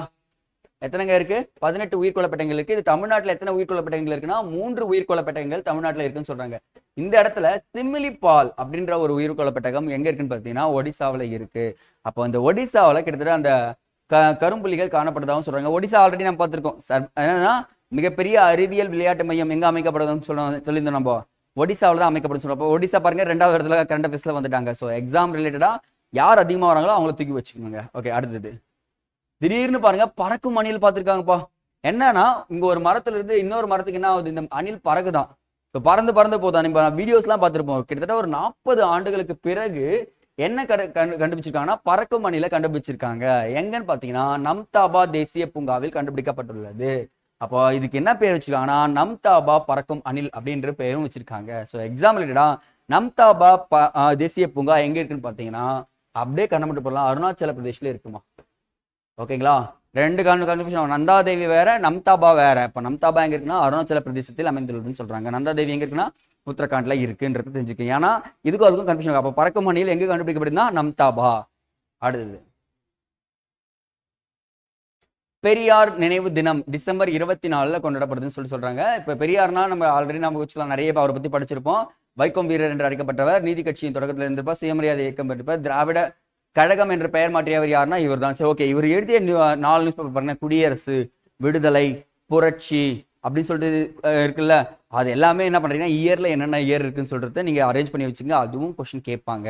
ஸோ இவர் வந்து பாத்தீங்கன்னா ஃபர்ஸ்ட் இந்த ஈரோடு மாநகராட்சியின் சபைக்கு தேர்ந்தெடுக்கப்படுவாரா, அதுக்கப்புறம் வந்து பார்த்தீங்கன்னா சுயமரியாதை திருமணங்கள் எல்லாத்துக்குமே ஆதரவும் தெரிவிப்பாருன்னு சொல்லிட்டு சொல்லியிருக்காங்க. ஸோ பெரியாரை பற்றி இன்னைக்கு நீங்கள் படிச்சிடணும். கல்வெட்டுகள் சொல்லிட்டேன், பெரியார்கள் சொல்லிட்டேன், ஸோ நிறைய இன்ஃபர்மேஷன் சொல்லியிருக்கேன். அது எல்லாமே நீங்கள் இப்போ பார்த்து தேசிய சின்னங்களும் படிக்க சொல்லியிருக்கேன். ஸோ எதனா படிக்க சொல்லணும், ஸ்டாட்டிக்கலாக படிச்சிருக்கேன். ஏன்னா அவன் கேட்டானா நீங்கள் எல்லாத்துலேயுமே 360 டிகிரியில் ஒருத்தர் அடிப்பார்ல, ஏபிடி வில்லியர்ஸ் மாதிரி நீங்கள் தான் டிஎன்பிசியில் ஏபிடி வில்லியர்ஸ் அடிக்கிறீங்க, ஆப்ஷனே கிடையாதுங்க. லாஸ்ட்டாக ஒரு குட்டி ஸ்டோரி சொல்கிறேன். அடுத்தது புலிகள் இறப்பை பற்றி சொல்லியிருக்காங்கம்மா. ஏன்னா இந்தியாவில் கடந்த 10 ஆண்டுகளை விட அதிகமாக இந்த ஆண்டு 202 புலிகள் மரணம் அடைஞ்சிருக்குன்னு சொல்லியிருக்காங்க. நம்ம தமிழ்நாட்டிலேயே 4 புலிக்குட்டிகள் இந்த களக்காடு முண்டந்துறை பகுதியில் இருந்துச்சுன்னு சொல்லிட்டு நாமளே நிறைய நியூஸ்ல சொல்லியிருப்போம். பட் இந்த இடத்துல வனவிலங்கு பாதுகாப்பு அமைச்சகம் தெரிவித்திருக்கு. அப்போ அதிக புலிகள் வந்து பார்த்தீங்கன்னா மகாராஷ்டிராவிலையும் மத்திய பிரதேசத்திலையும் உத்தரகாண்ட்லையும் இறந்ததா சொல்றாங்க. தமிழ்நாட்டில் கிட்டத்தட்ட 15 புலிகள் இறந்திருக்குன்னு சொல்றாங்க. அப்போ நமக்கு தெரிஞ்சுக்க வேண்டிய டேட்டா மகாராஷ்டிராவில் தான் அதிக புலிகள் இறந்திருக்குன்னு சொல்றாங்க. ஸோ இந்த இடத்துல பாருங்க, யானைகள் தினம்லாம் பார்த்தோம்ல, சர்வதேச புலிகள் தினம் ஜூலை 29ஆம் தேதி கொண்டாடப்படுகிறதுன்னு சொல்றாங்க. ஸோ ஆஸ் யூசுவல் தான், இதை பத்தி நம்ம ஆல்ரெடி பார்த்துட்டோம். ஏற்றுக்கொள்ளப்பட்டது 1972. இந்தியாவில் புலிகள் காப்பகங்களின் எண்ணிக்கை எவ்வளவு இருக்கு இப்போதைக்கு? 55 புலிகள் காப்பகங்களின் எண்ணிக்கை இருக்குன்னு சொல்லியிருக்கோம்பா. இதையும் நோட் பண்ணி வைங்க. அடுத்தது இத்தாலி முதலிடம் அப்படின்னு சொல்லுவாங்க. நீங்க நிறைய விஷயங்கள் பார்த்திருப்பீங்க. இந்த உணவுப் பொருட்கள், சிறந்த உணவுப் பொருட்கள் அளிக்கக்கூடிய நாடுகள்ல இத்தாலி முதலிடத்துன்னு சொல்றாங்கம்மா. நோட் பண்ணுங்க. இத்தாலியன் ஃபுட் யாருன்னா சாப்பிட்டு தெரிஞ்சிருக்கும். இத்தாலி வந்து பார்த்தீங்கன்னா ஃபுட் வந்து நல்லா இருக்குமா நமக்கு தெரியாதுங்க. நமக்கு தெரிஞ்சது எல்லாமே என்னது, தமிழ்நாடு ஃபுட் மட்டும்தான். பட் ஆனால் சிறந்த உணவுகளை கொண்ட நாடுகளில் இத்தாலி ஃபர்ஸ்ட் பிளேஸ்ல இருக்காங்க. இங்கே சாப்பிட்றதுக்கே நிறைய பேர் டூரிசம் போயிட்டு இருக்குன்னு சொல்றாங்க. அப்போ 2ஆம் மற்றும் 3ஆம் இடங்கள் முறையே இந்தியா சீனா பெற்றிருக்கு. பார்த்தீங்களா, வந்துட்டோம் நம்ம. அப்போ சிறந்த உணவுகள் வழங்கும் பட்டியலில் இந்தியா எத்தனாவது செகண்ட் பிளேஸ்ல இருக்கும்? ஃபர்ஸ்ட் பிளேஸ்ல யார் இருக்காங்க பார்த்தீங்கன்னா இத்தாலி இருக்காங்கன்றத ஞாபகம் வச்சுக்கோங்க. சீனா 3ஆவது இருக்கும், அது பிரச்சனை கிடையாது. அடுத்தது சர்வதேச பாலின சமத்துவ பரிசுன்னு சொல்லக்கூடியது ஆப்கானிஸ்தானின் பெண்கள் திறன் மையத்திற்கு வழங்கப்பட்டுள்ளதுன்னு சொல்றாங்க. அந்த பெண்கள் ஞாபகம் வச்சுங்க. சர்வதேச பாலின சமத்துவ விருது யாருக்கு கொடுத்தா ஆப்கானிஸ்தானின் பெண்கள் துறைக்கு அப்படின்னு ஞாபகம் வச்சுற போது ஜஸ்ட் இன்ஃபர்மேஷன் மாதிரி அப்படியே நோட் பண்ணி வைங்கம்மா. கொஸ்டின் கேட்டாங்கன்னா மிஸ் பண்ணக்கூடாது. அடுத்தது கிளாம்பாக்கம் பேருந்து நிலையம் இங்க நோட் பண்ணுங்க. எப்ப திறக்கப்பட்டதுன்னு பாத்தீங்கன்னா நோட் பண்ணுங்க. டிசம்பர் 31 திறக்கப்பட்டிருக்கு, பயன்பாட்டுக்கு வந்திருக்கு. எந்த மாவட்டம் கேட்டாங்கன்னா செங்கல்பட்டு மாவட்டம் அப்படின்றத ஞாபகம் வச்சுக்கணும். சரி, ஓகே. இப்போ இதுக்கு என்னன்னா கலைஞர் பேருந்து முனையம் சொல்லிட்டு வச்சிருக்காங்க. கோயம்பேடுக்கு எம்ஜிஆர் பேருந்து முனையம் சொல்லுவாங்க. இந்த 2 டிஃபரெண்டா நீங்க தெரிஞ்சு வச்சுக்கணும்பா. அடுத்து எஃகு உற்பத்தியை பத்தி பேசியிருக்காங்கப்பா. எஃகு உற்பத்தினா, எஃகு உற்பத்தியில் சீனா முதலிடத்துல இருக்காங்க. 2வது இடத்துல யார் இருக்காங்கன்னா இந்தியா இருக்கிறதுன்னு சொல்றாங்க. அப்போ பாருங்க, இப்போ ரீசெண்டா கரண்ட் அஃபேர்ஸ்ல சேஞ்ச் ஆயிட்டு இருக்கும். அப்போ எஃகு அதிகமா ப்ரொடியூஸ் பண்ற கண்ட்ரில யார் வந்துட்டான்? சீனா வந்துட்டா. செகண்ட் பிளேஸ்ல இந்தியா இருக்காங்க. அப்போ இந்தியாவின் எஃகு நகரம் யாருன்னு கேட்டா ஜார்க்கண்ட் மாநிலத்தில் ஜம்ஷெட்பூர் அப்படின்னு சொல்லக்கூடியது தெரியுது. அப்போ தமிழ்நாட்டின் எஃகு நகரம் சொல்லிட்டு கேட்டாங்கன்னா யார் சொல்லலாம்? நம்ம கண்ணை மூடிட்டு சொல்லலாம் சார், சேலம் அப்படின்னு சொல்லிட்டு. அப்போ பாருங்க, சேலம் வந்து பாத்தீங்கன்னா தமிழ்நாட்டின் எஃகு நகரம் சொல்லிட்டு குறிப்பிடப்படுகிறது. அப்போ இது எல்லாமே உங்களுக்கு கரண்ட் அஃபேர்ஸ்ல இருக்கு. அடுத்தது உலக எண்மய போட்டி தன்மை தரவரிசை 2023 சொல்லக்கூடியது. 2023ஆம் ஆண்டின் உலக எண்ம தரவரிசை போட்டித்தன்மைக்கான தரவரிசையில் அமெரிக்கா ஃபர்ஸ்ட் பிளேஸ்லையும் நெதர்லாந்து, சிங்கப்பூர் ஆகிய நாடுகள் முதல் 3 இடங்களை பெற்றிருக்குன்னு சொல்றாங்க. அப்போ உலக எண்ம போட்டித்தன்மை தரவரிசையில் இந்தியாவுடைய இடம் பார்த்தீங்கன்னா 49வது இடத்துல இருக்கும்பா. நோட் பண்ணுங்கப்பா. அப்போ பிளேசஸ்ல குறியீடுகள்ல எத்தனாவது பிளேசஸ்ன்னு கேட்டாங்கன்னா மிஸ் பண்ணக்கூடாது. இந்தியா எத்தனாவது இடம்? 49வது இடத்துல இருக்கு அப்படின்னு சொல்லிட்டு சொல்றாங்கப்பா. அடுத்தது காவல் மரணங்கள் சொல்லக்கூடியது. இப்போ என்னன்னா கஸ்டடியல் டெத் கேள்விப்பட்டிருக்கீங்களா? ஸோ நமக்கு நிறைய நியூஸஸ் பார்த்துருப்போம். பட் ஆனால் இந்த காவல் மரணங்கள் இந்தியாவில் ஒரு மாநிலத்தில் அதிகமாக நடந்துட்டு இருக்கு. அந்த மாநிலம் மட்டும் நீங்கள் நோட் பண்ணா போதுமானது. குஜராத் மாநிலம்ப்பா. நோட் பண்ணுங்க. காவல் மரணங்கள் அதிகமாக நடக்கும் மாநிலம் கேட்டாங்கன்னா குஜராத். இது யார் சொல்லுவாங்க பார்த்தீங்கன்னா NCRBன்னு சொல்லக்கூடியது, தேசிய குற்றப்பதிவு பணியகம், அவங்க தான் சொல்லுவாங்க. ஸோ தொடர்ந்து பாருங்க, தொடர்ந்து 3வது ஆண்டாக யார் இருக்காங்கன்னா அவங்க தான் இருக்காங்க. அதிகமாக டெத் ஆகுது நம்ம பார்த்துருப்போம். இந்த சம்திங் ஒரு இப்போ கூட நம்ம படத்தெல்லாம் காமிக்க ஆரம்பிச்சிட்டாங்க. கஸ்டடியல் டெத்தை குறைக்கணும்னு சொல்லிட்டு நம்ம தமிழ்நாடு இந்தியா கவர்மெண்ட் இதுக்கான ஆக்ஷன்ஸ் எல்லாம் கொஞ்சம் எடுத்துட்டு இருக்காங்க. பாப்போம் இது குறையுமான்னு சொல்லிட்டு. இது மட்டும் நோட் பண்ணுங்கம்மா, போதுமானது. அடுத்தது பீடபூமிகளை வச்சு ஒரு கொஸ்டின் கண்டிப்பாக கேட்டுட்டே இருக்காங்க. நம்ம பார்த்துருப்போம் நிறைய பீடபூமிகளுக்கு, கோயம்புத்தூர் பீடபூமி, மைசூர் பீடபூமி, அதுக்கப்புறம் தக்கான பீடபூமி, தீபகற்ப பீடபூமி நிறைய இருக்கு. பட் இந்த மகாராஷ்டிரா பகுதியில காஸ் பீடபூமி அப்படின்னு ஒரு பீடபூமி இருக்குப்பா. அது வந்து பாத்தீங்கன்னா ஒரு உலக பாரம்பரிய தலமாக இருந்துட்டு இருக்கு. என்ன சார் காஸ் பீடபூமிக்கும் நமக்கு சம்பந்தம் பாத்தீங்கன்னா, இங்க ஒரு திருவிழா நடக்குமாங்க, காஸ் மலர் திருவிழா. அப்ப நோட் பண்ணுங்க, காஸ் மலர் திருவிழா எந்த பீடபூமியில் நடக்குதுன்னு சொன்னா காஸ் பீடபூமி சொல்லலாம். எந்த மாநிலம் கேட்டாங்கன்னா நீங்க யாரும் சொல்லணும்? மகாராஷ்டிரான்னு சொல்லிட்டு சொன்னா போதுமானது. இந்த பீடபூமி தாவரங்கள் மற்றும் விலங்கினங்களை அதிகமாக கொண்டிருக்குன்னு சொல்லிட்டு சொல்றாங்கம்மா. அப்ப மகாராஷ்டிராவின் நிலத்தின் பூக்களின் பள்ளத்தாக்கு என அழைக்கப்படுவது எதுன்னு பார்த்தீங்கன்னா இந்த பீடபூமி தான். அப்போ பூக்களின் பள்ளத்தாக்கையாது இதுன்னு சொல்லிட்டு நீங்க சொன்னா போதுமானது. அடுத்தது மேற்கு தொடர்ச்சி மலைகள் இது சயாத்ரி உட்பகுதியில் கீழ் வருகிறதுன்னு சொல்றாங்க. இது ஒரு யுனெஸ்கோ அமைப்பை சேர்ந்தது. எப்போ யுனெஸ்கோல சேர்க்கப்பட்ட காஷ்மீர பூமி 2012 சேர்க்கப்பட்டிருக்கு. ஆல்ரெடி நம்ம யுனெஸ்கோ பத்தி நிறைய சொல்லியிருக்கோம். ஸோ நீங்க அதையும் ரீகால் பண்ணி வச்சுக்கோங்க. அடுத்தது சரி, வாட் இஸ் வாட் அப்படின்னு சொல்லிட்டு ஒரு 4-5 இன்ஃபர்மேஷன் மட்டும் பார்த்தலாம், அதோட முடியுதுங்க. கிட்டத்தட்ட ஒரு 4 கூட்டுப்பயிற்சி ராணுவ 2 ராணுவ கூட்டுப்பயிற்சி இதில் சொல்லியிருக்கேன். இங்க அப்படியே கவனிச்சுட்டு வாங்க. உலக அளவில் மின்சாரம் அதிக உற்பத்தி செய்யும் நாடுகளில் இந்தியா எத்தனை இடத்துல இருக்காங்கன்னா 3வது இடத்துல இருக்கும். அணுமின் நிலையங்கள் பார்த்தோமா நம்ம இப்போ.